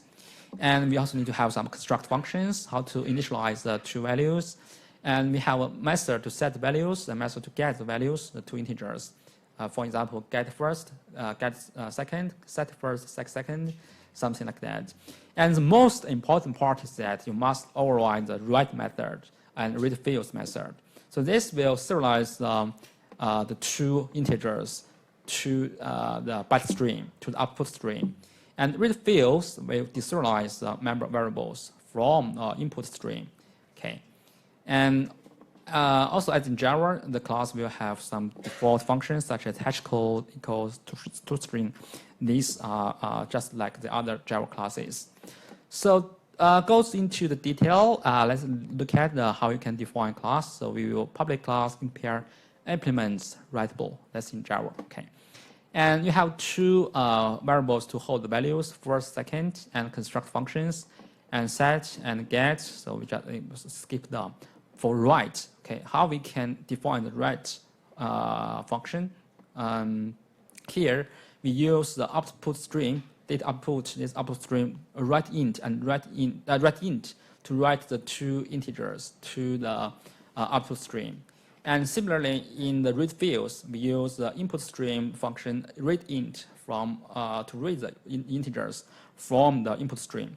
You must be careful of the orders. Okay, so here, if you write first and write second next, then in the read fields function, it means that the first integer you read is a value for the first variable, and next integer you read from the input stream is a value for the second variable. So the orders must be consistent. Must be very careful about write and read fields functions. Okay. And so that's for the multiple output objects. So now let's go back to our problem about the pairs and stripes. So remember, for the pairs approach, we have a pair of integers as key. So that's a complex key. And it must implement writable comparable. So besides the write and read fields function, you also need to give a compare method for this complex key. So again, we can use text again, right? So we still use text is provided by MapReduce, and text is also writable comparable, so it can be used as a key. But again, you still need to do the serialization and deserialization by yourself. You need to know how to separate the elements in one pair. And what we want to do is to implement a custom writable comparable class for us to use. So we assume that we have a pair of string objects. So we call this a string pair. And how we can implement this class? So first, we need to implement the writable comparable interface, and two variables to hold the two values, first, second, and then construct functions, method to set, get, write, and read fields, and these are just same to the pairs case. And most important is that we need to override the compare to method. We need to specify how to compare two objects of the self-defined class. So that's very important because they are used as keys. So MapReduce will sort the keys. So when doing the sort, they will invoke your compare to function in the class. So if you do not define the compare to function, then you will get some problems. So for the implementation, okay, here, string pair, you implement writable comparable, and instance variables, string first, second, construction, set, get, here, write and read fields. So this is a little bit different. We have different ways to do the serialization, deserialization. In this example, we use writable utils, which is class for you to use to serialize the string and deserialize the string. In this write method, we first wrap the two strings as a string array, and then we use writable utils to write the string array to the output stream. But anyway, you can have other ways to do this. So here, just give you one example to show you how you can do the serialization. And in the read fields, you use writable utils to read the string array, and you know that in this array, it is just two elements, and the first one is first value, and the second one is for the second variable. So that's it. So that's for the customer for this class, but that's not the end. Remember. So remember, we have the compare to function. So that finally it's a compare to method. You need to override compare to method. Well, this is a little bit complicated because you need to think about the extreme cases such as null values. So this compare function will take into the null values into account and just compare two strings, S1, S2, which one will be ranked in front of another one. So by invoking the compare functions, you're able to compare the two strings. So if first it should be in front of second of the sorry, this is to compare two pairs. How to compare two pairs? So in order to compare the two pairs, we always first compare the first element, then compare the second element, right? So that's the logic. We first compare the first element, and then the first element of O. And if for the first element, we can already define, we can already decide order, then we just return. But otherwise, we need to, if the first element are the same, then we need to check the second element and then compare, decide order by comparing their second element. So that is a compare to method. Okay, so that's one way to do the customization of readable comparable as a key. In the pairs approach, because the key is a complex data structure, it's a pair of integers. So it means that you need to do something like this. And in your first project, you also need to do something like this, because that requires you. That's about so you need to use a pair to store some intermediate results, and as a result, you need to define your own readable comparable or readable classes. But anyway, as a side, you can also use text to do the task. So no matter which way you do, you just need to guarantee the correctness. So if you are correct, then you will get the marks. Okay. And there's also another way to define the readable comparable by using the built-in, MapReduce built-in classes such as text, because we are going to store two strings in a class. So as a result, we can use text to define, to hold the two variables instead of strings. So previously we used the Java strings to do this, but now we can use text.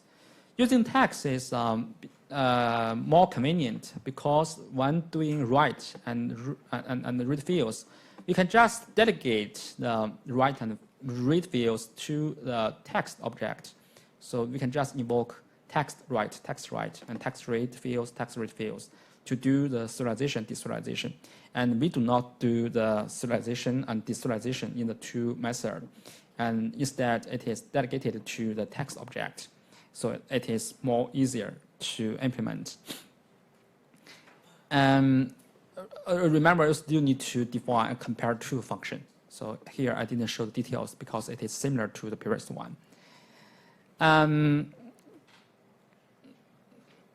Sorry, this is a wrong slide. I will go back to this slide later. So it's about some other things. Okay, so that's for the second problem, pairs and stripes, and also with the implementation details. In the next few weeks, you will implement all these design patterns for the given problems. So you will see how you can apply the knowledge you learned in the lecture to do some problem, to solve some problems, to do some tasks. So any questions about this part? Okay. How input and output data of the readable interface Uh-huh. must be readable data type, the header type. Sorry, I didn't get the question.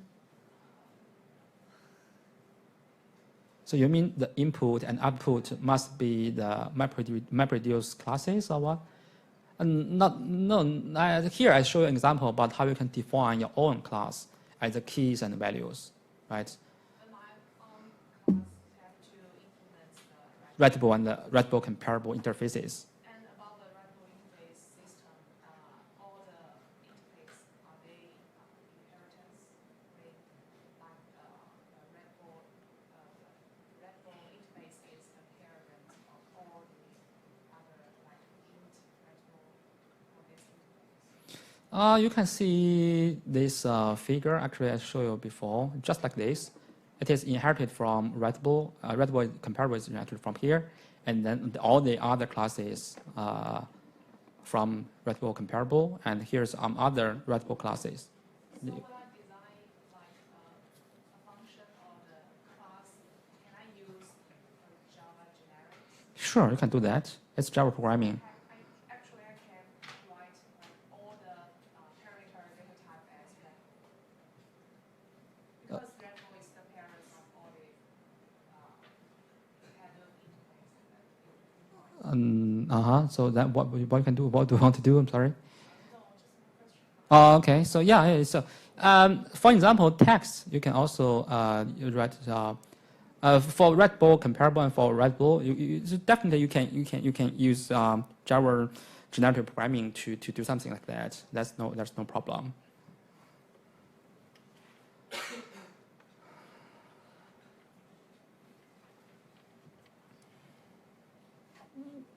So if there's no question, then I'll move to the third topic called order inversion. So I will first explain the problem. And this is a little bit complicated than the previous one, but it's based on the previous one. So assume that we already have a co-occurrence matrix. Okay.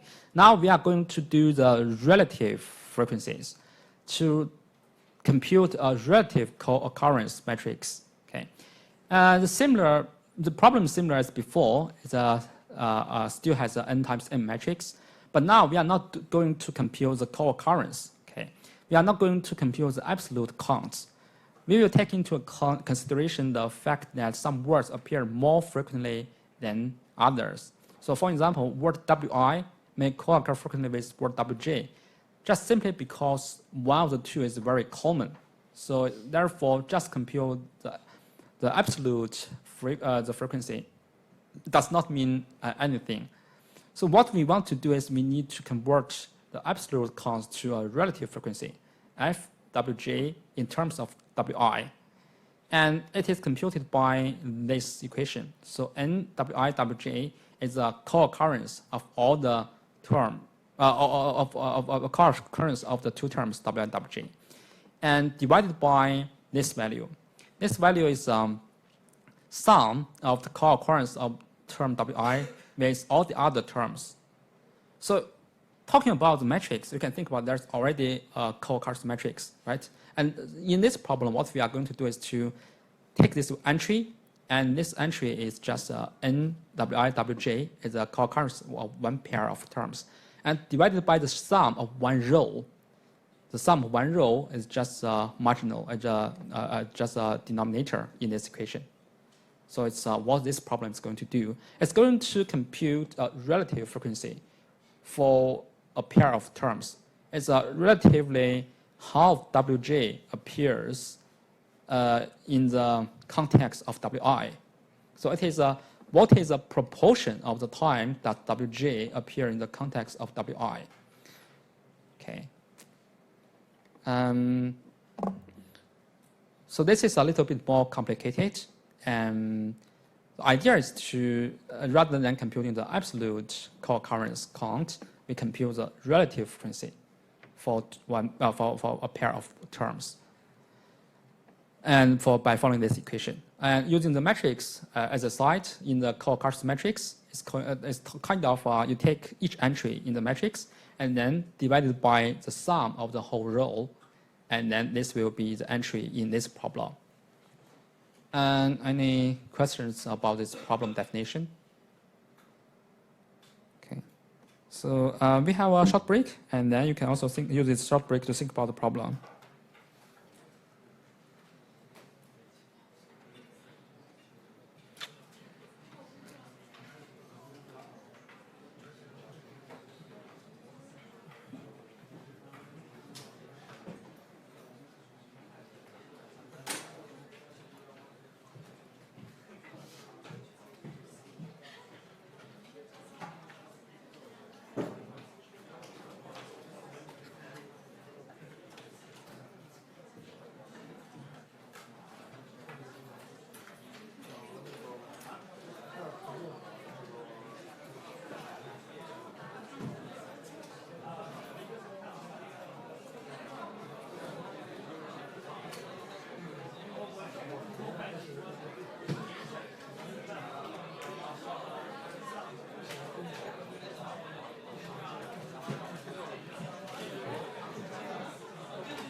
Okay. So let's finish the last part about this relative frequency computation. And so again, I want to ask if you can understand this problem. So is there any question about the problem itself? It's okay. And if so, then I can go to the next slides. Because it's based on the previous problem, so again, we can use both pairs and the stripes approach. So anyway, could be used in this problem. So let's look at the first one is a stripe approach. And assume that we already have this stripe, right? Then it's very easy. Now, given this stripe in the reducer, we know that A co-occurs with all the other terms with corresponding frequencies. So in order to compute the relative frequency, now what we can do, so remember it's just like can take one entry and divide it by the sum, the whole row. So we just need to get the sum for this the stripe. We sum all the values in this list. And in order to compute the relative frequency of B1 with regard to A, so we just need to get this value 3 divided by the sum of this stripe. So that's okay, so that's fine. So compared to the previous problems, the map function same, reduce function almost the same. The only difference is here, after we get this, the final stripe, then we will do another computation for all the relative pairs. And that's all. That's for stripe approach. So is it clear? Now let's think about what is problem memory again. So remember that you need to store a lot of information for the stripe. And if this term A co-occurs with many terms, and then it will, this stripe will be very, very large, right? So it's possible that this will exceed the memory limit. So pairs approach should be able to overcome this problem. And the reducer will receive so the mapper is very easy, right? So if you remember the previous one, the mapper just emits key value, and then the pairs, the corresponding one, or if you have a combiner, then you will do some kind of local aggregation. So that's it. And for the reducer, this is a tricky part.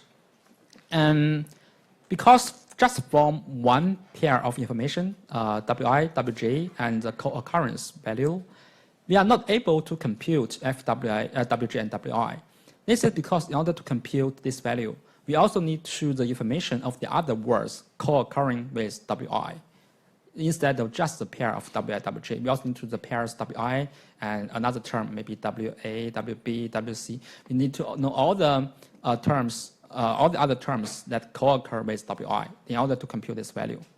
So how we can get this the denominator, which is called the marginal count, or the sum of the whole row, how we can compute the relative frequency.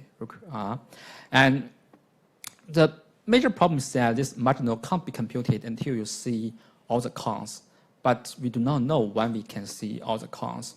So for example, in this example, in the reducer, we just receive one key value pair, is A, B1, and 1, 1, 1, 1, 1. And this will help us to know the co-occurrence of A and B1. But the problem is that the marginal is unknown. We are not able to know another part. So if you remember the equation, we are not able to know this part, which is called the marginal.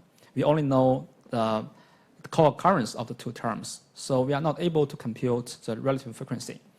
Okay, so by pointing out this problem, so what we can do by using the pairs approach. And one solution is that, so fortunately, as for the mapper, and also the reducer can preserve the state across multiple keys, just like the mapper combining. We can still use some other data structure to preserve some information in the reducer side. It's just like kind of a buffer. We buffer some data in the memory. So we can buffer in memory all the words that co-occur with Wi and their counts. So we just buffer them in the memory.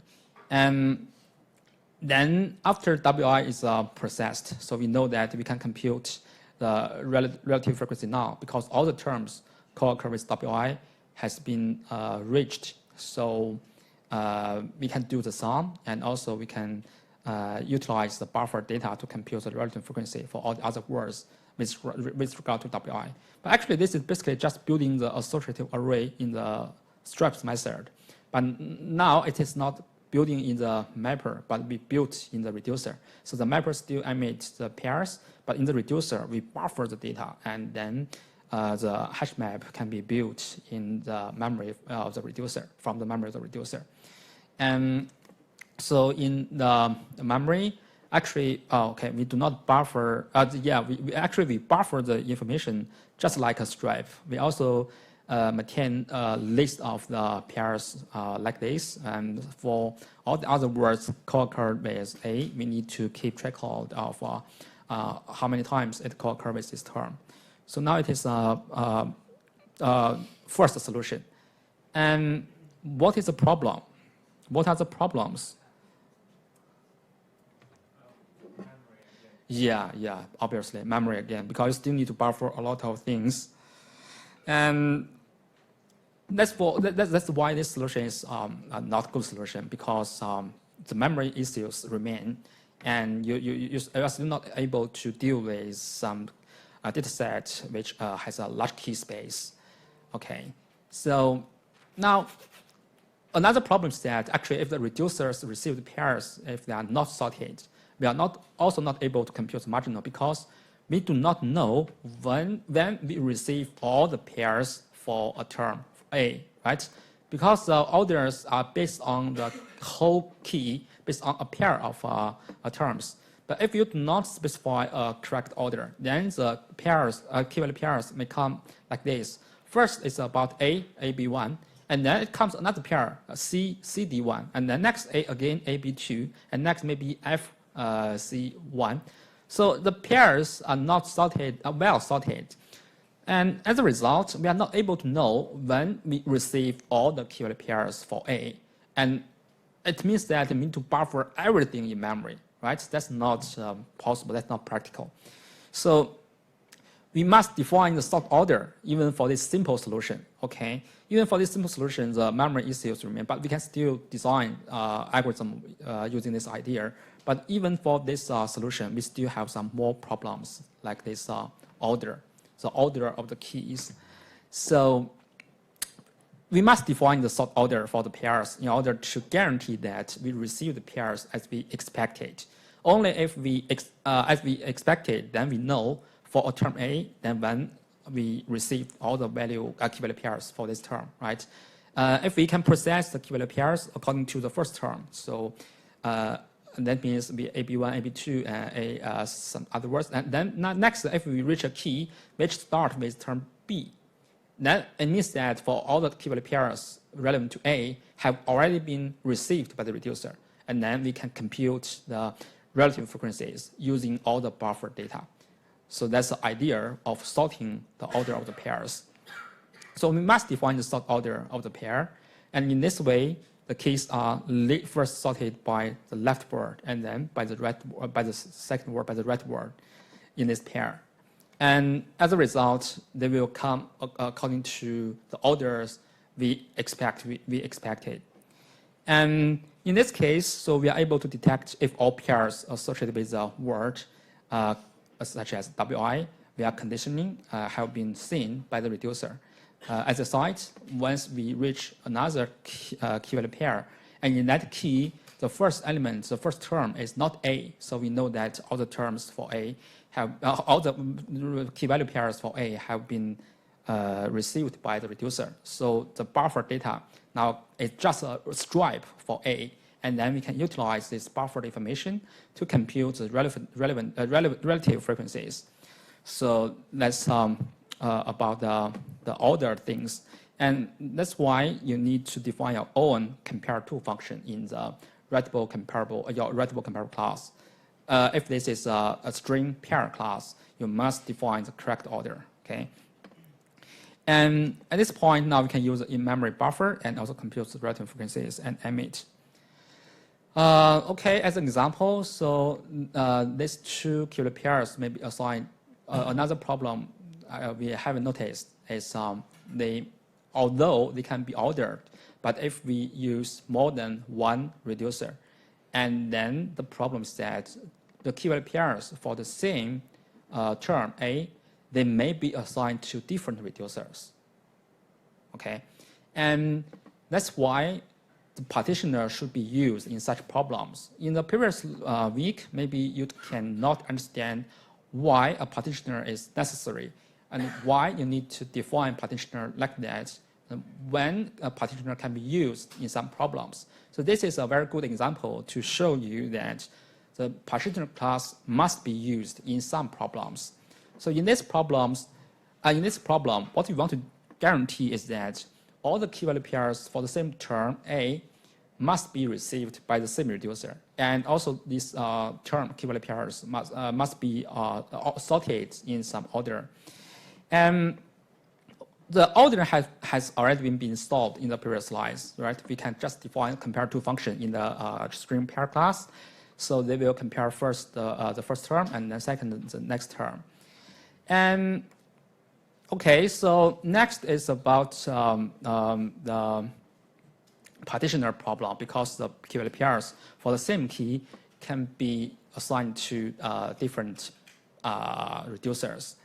So in this case, the default partitioner cannot be used because it is computed based on the whole key. It is based on AB1 and AB2. It will compute a hash code for these AB1, AB2 keys and use a hash code to compute a hash value and to decide a reducer for the two keys. So there's no relationship between the two whole keys. It's not possible. It is possible that they are assigned to different reducers. So as a result, we must define our own appropriate partitioner. So the default partitioner is not okay because it's based on the whole key. So in this problem, as we can see, so also if you still remember when we introduce a partitioner, we use an example about the URLs. We need to get the host name to guarantee that all the URLs relevant to the same host name will be assigned to the same reducer. So similarly in this problem, in the partitioner, we need to guarantee that all the key-value pairs, all the keys for the same term must be received by the same reducer. And how we can achieve that? This is just by doing the hash value computation just based on the first element in the pair, the first element in the key. So as a result, although they have different keys, AB1, AB2, but because the hash value as a partition number is computed based on only A, so as a result, AB1 and AB2 always have the same reducer partition number. They will always be sent to the same reducer for processing. So this problem is solved by doing this. Okay. So for a complex key, by default, the raw type representation is used to compute the hash value. So that's why in such cases, two keys, although they are relevant to the same term, but they can be sent to different reducers. That's what we do not want to achieve. So by doing this as a side, we need to have a partitioner to do the hash value computation. But anyway, so although we can solve the order problem, partition problem, we still suffer from the memory problem, right? So that's why we need a new solution. And this new solution is called, it follows a design pattern called order inversion. So the order is very important for dealing with your problem. You must define appropriate orders for your key and value pairs. Okay, let's look at this the motivation of this order inversion problem. How to do that? The problem in the pairs approach is that we are not able to know the sum, right? So we do not know the sum, and as a result, the reducer need to hold this value in memory. So once a reducer gets a key value pair, and which is relevant to this key to this term A, so it needs to host this information in the memory, and that's in the previous approach, which has a memory problem, right? But now, actually, we do not need to hold the whole stripe. We just need to, because once we want to compute the relative frequency, What we need is only the marginal count, it's only the denominator. So we do not need to use the whole stripe, we only need to use the values. So which means that we can only guarantee that the reducer just holds this value in memory rather than the stripe. So if we are able to hold this value in memory, which means that, okay, the memory issue is solved, right? No matter how large your list or your stripe it is, and because we only get one value for holding, for computing the sum, so we will never meet the problem, the memory problem. So if we are able to reduce, to hold this value in reducer, then after we receive one key value pair, so we just need to get the value and divide it by the value we buffered in memory. Then we get the relative frequency. So that's it. So that's the idea of the better solution. And the key is to properly sequence data presented to reducers. So if it were possible to compute the marginal in the reducer before processing the joint counts, then the reducer could simply divide the joint counts received from mappers by the marginal, right?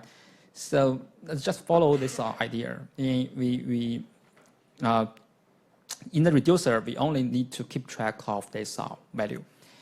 And the notion of before and after can be captured in the ordering of key value pairs. So another problem is that if we do not compute this first and we buffer the value, so which means that we also need to buffer these values in memory. So once we get a key value pair, we need to put this value into memory. So it means that the memory issue still remains because you have a long list of integers. Only if we can know this value in advance, then we do not need to maintain the stripe. But otherwise, we still need to keep the whole stripe in memory. All the values relevant to this term will be required for computing the relevant frequency. Okay, and so how to guarantee this can be achieved, can be received by the reducer? So that's about how you can define the order, how you can inverse the orders. That's why this method is called order inversion. So as programmer, we can define the sort order of keys so that the data needed earlier is presented to the reducer before data that is needed later, right? And for this problem, what we need to know first is this marginal value, marginal count. And what we need to know later is this single count for one pair of terms. So now we know first and second about order is this is first and these values are second. So it means that we need to get this value to reach to the reducer before all the other values can be received by the reducer, right? So we must need to know this value first, and then we are able to solve this memory problem. Then when we receive a key value pair, and we can compute the relative frequency. Okay, the problem is that how we can get this value first, how we can get this sum in front of all the other values. So it's very easy to know these values first and then do a sum computation. But how, without doing the sum computation from these values, how we can get the sum for this specific term? So that's a key problem.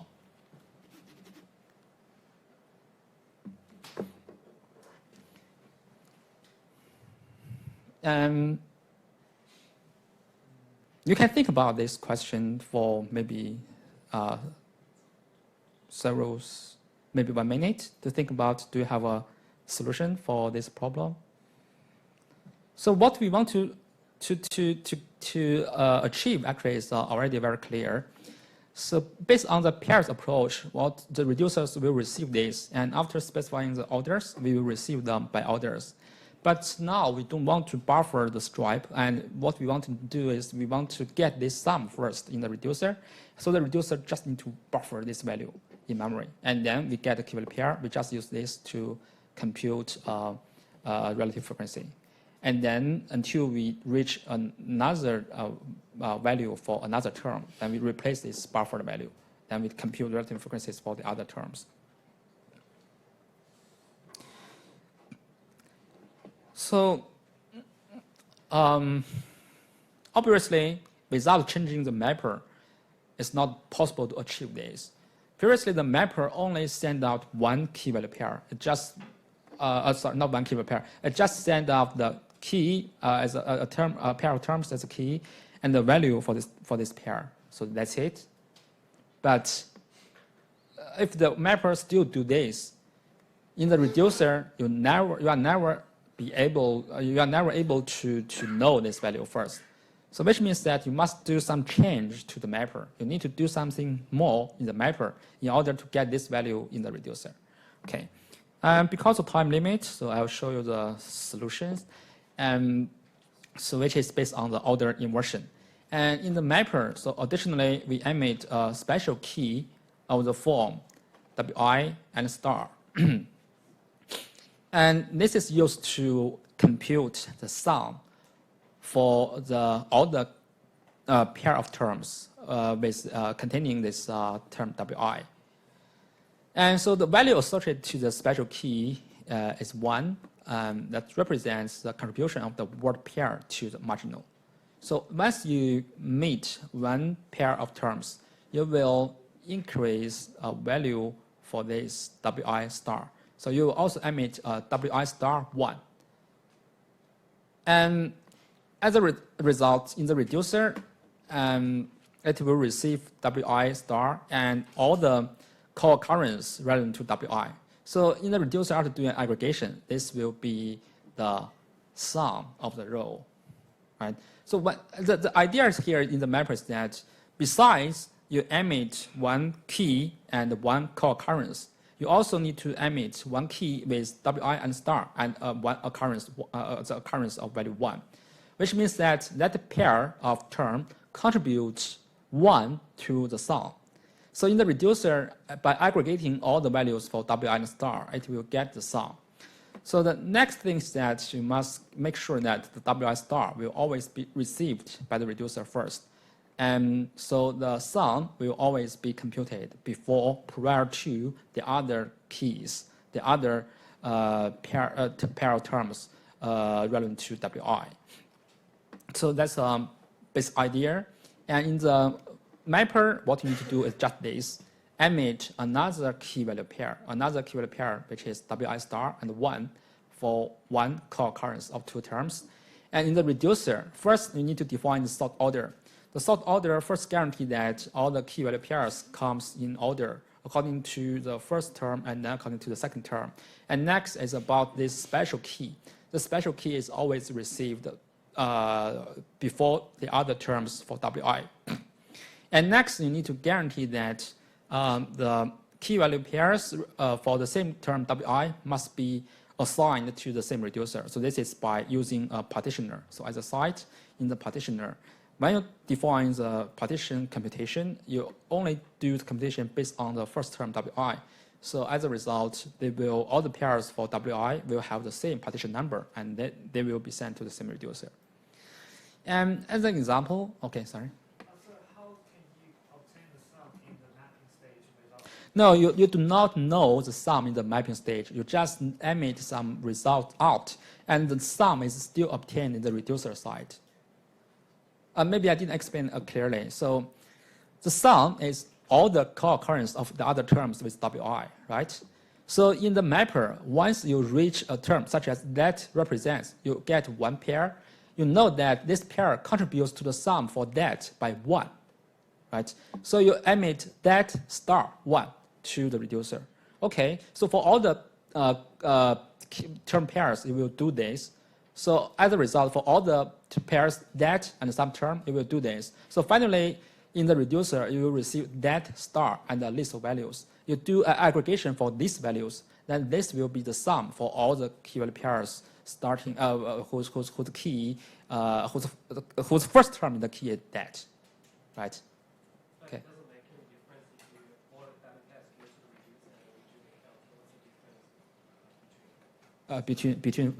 Between what? From this problem and the previous one? No. The reason is that now we always make sure that this is received by the reducer first before the other terms. So now we know the sum first. So like this, we know the sum first. But if we know the sum later, it means that when we get this, we can't compute the relative frequency because 32 is not known at this stage. We only need to get all the key value pairs for A, then we can do the sum computation, and then we can go back to AB1 for the relative frequency computation. That's in that problem, in that solution. But if you know 32 first before AB1, so now you know that the sum for A is 32. And then in the reducer, next you will receive AB1, which is 3. So that's very straightforward. You just use 3 and 32 to compute the relative frequency. That's it. You don't need to buffer anything. You don't need to do any more computation. Okay. But how do you know, like, when is the end of, like, the emitting stage when you are, because every time you emit something, you would emit this additional key of the form WI star, and when do you know you need to stop? Stop for what? That's the end of WI. No, we don't need to care about the end of WI in the mapper. So mapper just need to process the documents. So for every co-occurred terms pairs, and you will emit the first term star and 1 for that pair of term. So in mapper just need to do that. And in the reducer side, the sum is computed in reducer. Remember this. It receives all the A star 1 or list of values. Then you do an aggregation for the list of values for A star. Then this value is the sum.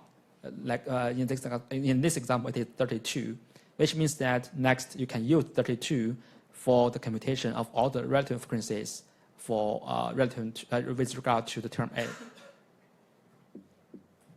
Maybe your question is when you know that we can get a sum for another term, or what? But you can just need to define the orders. So you can define the orders that A star will always come to the reducer before the other A and some terms. Okay, and for A and some other terms for such pairs, you guarantee that they are compared by the first term and then the second term. So they are ordered according to the first term and then the second term. So every time the mapper emits 2 keys. Not 2 keys in every map. It's 2 key value pairs for 1 pair of terms. Yeah, in the mapper. Yeah. Okay. You can see. Let me see. Hey. I forget to attach a pseudocode. Okay, so there should be a pseudocode, but anyway, so the idea is like this, and here is an example. You can see the example what the reducer will receive. Finally, the reducer will receive the key value pairs according to this order. So first dog, star, and a list of values. These values are from different mappers. So it will compute in this stage. In this stage, the reducer will compute a marginal for dog as this value. And next time, the reducer will receive a dog, and I don't know how to pronounce, and this term. And for this pair of terms, the values are 2 and 1. So it will do a sum for the list of values attached to this key, which is 3, and divided by the buffered marginal count. So this is obtained from the previous time. This will be buffered in memory. So for all the key value pairs, which the first first term of the key is dog, you do the same until you reach to a key value pair that is starting from a different key, which is not dog. It's dodge star. So dodge star. Okay, you know this is a new marginal. So you will do a marginal computation like this, instead of doing the relative frequency computation. So that's a difference process in reducers. It depends on the keys you received. If it is a key containing star, you do this marginal computation. And it is a normal key, so you do this relative frequency computation. So that's 2 different ways in the reducer. And what you need to guarantee is that you must guarantee that the key value pairs comes in this order.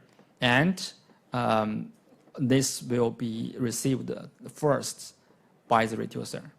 And the partitioner should be defined in order to guarantee that all the key value pairs on dog will be received on one reducer. Okay, so this is called order inversion. And the memory requirements is minimal, just one buffer value, right?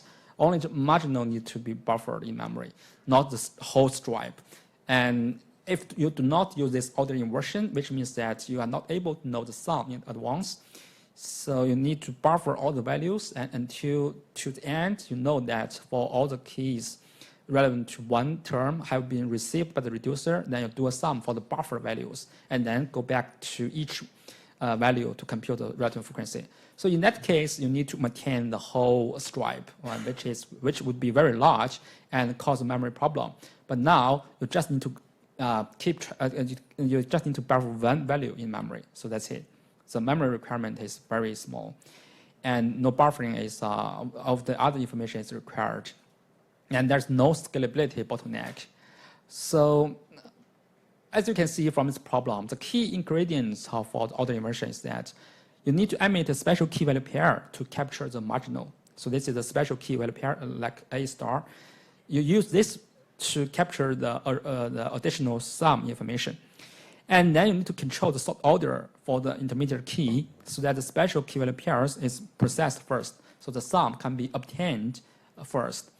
And also for the other key value pairs, also in the expected order. And last, you must define your own partitioner. The partitioner is used to compute partition for a key. Actually, it decides this key will be sent to which reducer for processing. So in this problem, so we will compute the partition only based on the first element in the key, not the entire key. Entire key is composed of two elements. And so that's key points you need to be you need to address in this order inversion problem. This is a common design pattern for many problems, actually. So you need to compute the relative frequencies, requires marginal counts, but the marginal count can't be computed until you see all counts. So you can buffer, but buffer is not a good idea. And as a result, so the trick here is that how you can get the marginal counts to arrive at the reducer before the joint counts. So that's the most tricky part. And you can apply in-memory combining pattern to accumulate marginal counts as well, but that's not quite useful. Again, you can just use combiner to do this task, so that's already enough. Okay. And compare the pairs and the stripes approach in this problem. For data synchronization, and pairs approach will turn synchronization into an ordering problem. So you need to define a appropriate order for your key value pairs, and you need to sort the keys and according to some order you expect, and you also need to partition the key space so that to guarantee the reducer will get the correct set of partial results for processing. So in this problem, you need to guarantee that all the keys for the same term should be received by the same reducer. And you need to hold state in reducer across multiple key value pairs to perform the computation. So in this problem, it's just one value. It's just the sum of which is a marginal count. And this is about the pairs approach. And for the stripes approach, okay, you need to construct a structure that bring partial results together. And each reducer will receive all the data it needs to complete computation. But the problem is that it's possible that all the information required in this approach is too much, and it may exceed your memory limit on one computer. So especially for big data problems, your data set may be very huge and your key space is very large, and which means that if you want to keep track, you want to store a whole stripe in memory, which is not practical. So that's why the pairs approach in this order inversion is more useful and practical. Okay, okay, how to implement order inversion in MapReduce? You will also practice this in your labs. So you need to implement pair class first as a key data type, and for the partitioner, it's like this. The format is like this. You define your class partitioner and extends from the partitioner class in MapReduce, and you must given the key and value data type. So in our problem, in this problem, so we call this a first partitioner because the partitioner is used to compute a partition only based on the first element. So we call it the first partitioner and extends from the partitioner with a string pair as a key, and it's a pair of strings, a pair of terms, and interactable as a value, which is used to store the co-occurrence value. And within the class, so we need to override this getPartition function. So this getPartition function, in this function, you need to tell MapReduce how to compute your partition using the key and value. And then you also need to give the number of partitions, so which must be consistent with the number of reducers specified by you in the main function. Because when you before you start your job, you need to set number of reducers. So how many reducers do you use here? You need to give how many number of partitions. Otherwise, you will lose some keys because they will not be sent to any reducer for processing. And by default, the value is 1, but in that case, you don't need to override to write a partitioner, and that partitioner is not useful. And then within the function, so in our problem, so we can do like this. We use get first get the first element, and then compute the hash code, and then to compute the number of partitions by doing this operation. It's used to compute the compute a partition for the first term, for the first term in the key. And here you can do different ways, but anyway, any function can be used to compute the value of the computed partition value. But you must guarantee that you only use the first term in the key to do the computation. Only by doing that, you can guarantee that all the keys whose first element are the same will be received by the same reducer. So that's about the partitioner. Okay. And so that's all for the third design pattern. And do you have any problems or questions? So in the partitioner here, because the whole key Is a pair. yeah, is too large. No, not because it's too large. It's because what we want to guarantee is that, for example, we want to guarantee that dog, zebra, and dog, art wolf must be received by the same reducer. Because if they are in the different reducers, we are not able to compute the relative frequency. What if we just set one reducer? It's okay if you just set one reducer, then don't need to use partitioner.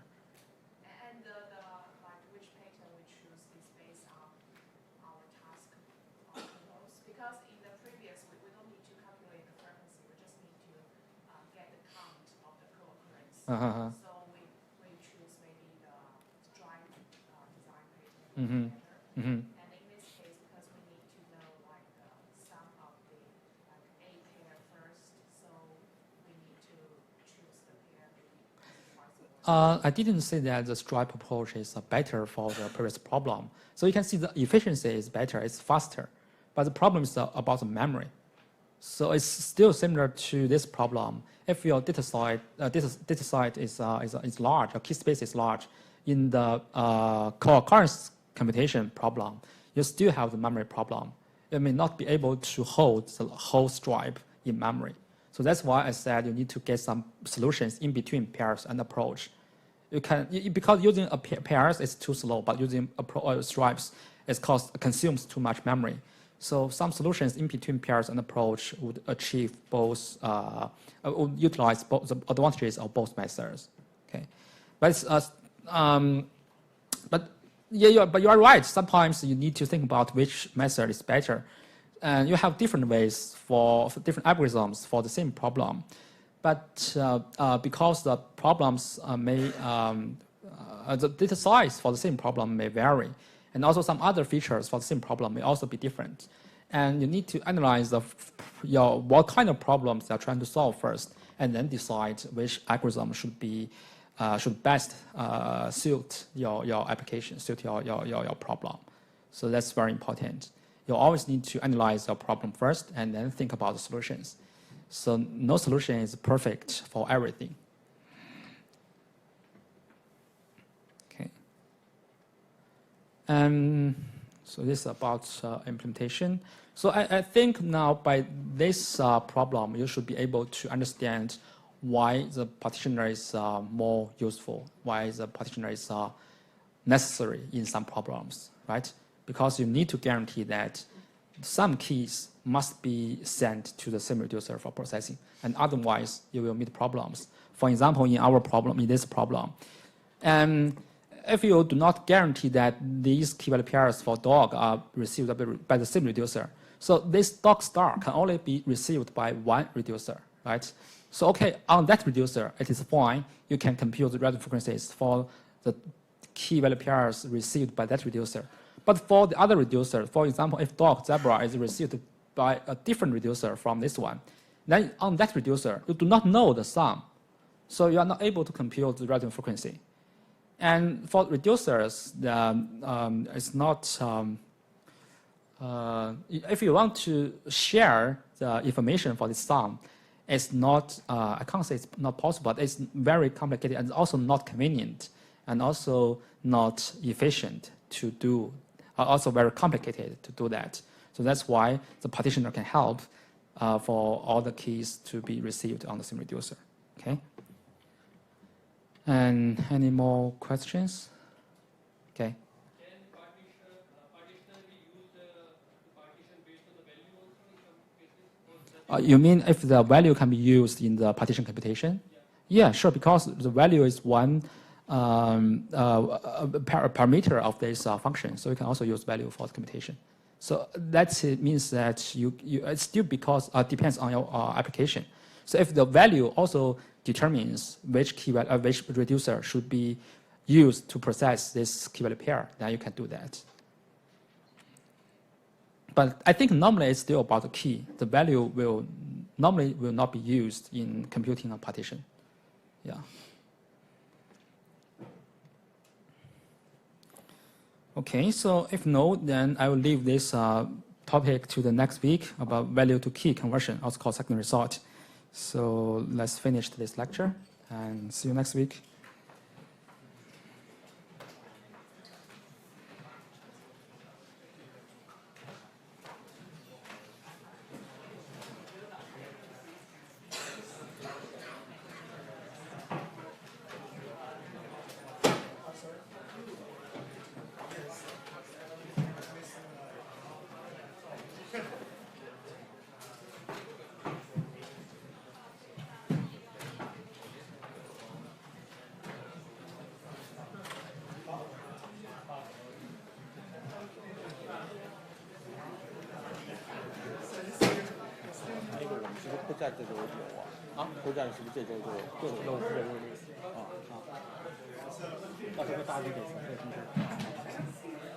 Just want to ask, so if we need to, so say in example we have dog star and you have a list of all the counts for dog, right? For the key dog and star, then that list can be a very long list of integers, right? So would that exceed the memory of the reducer?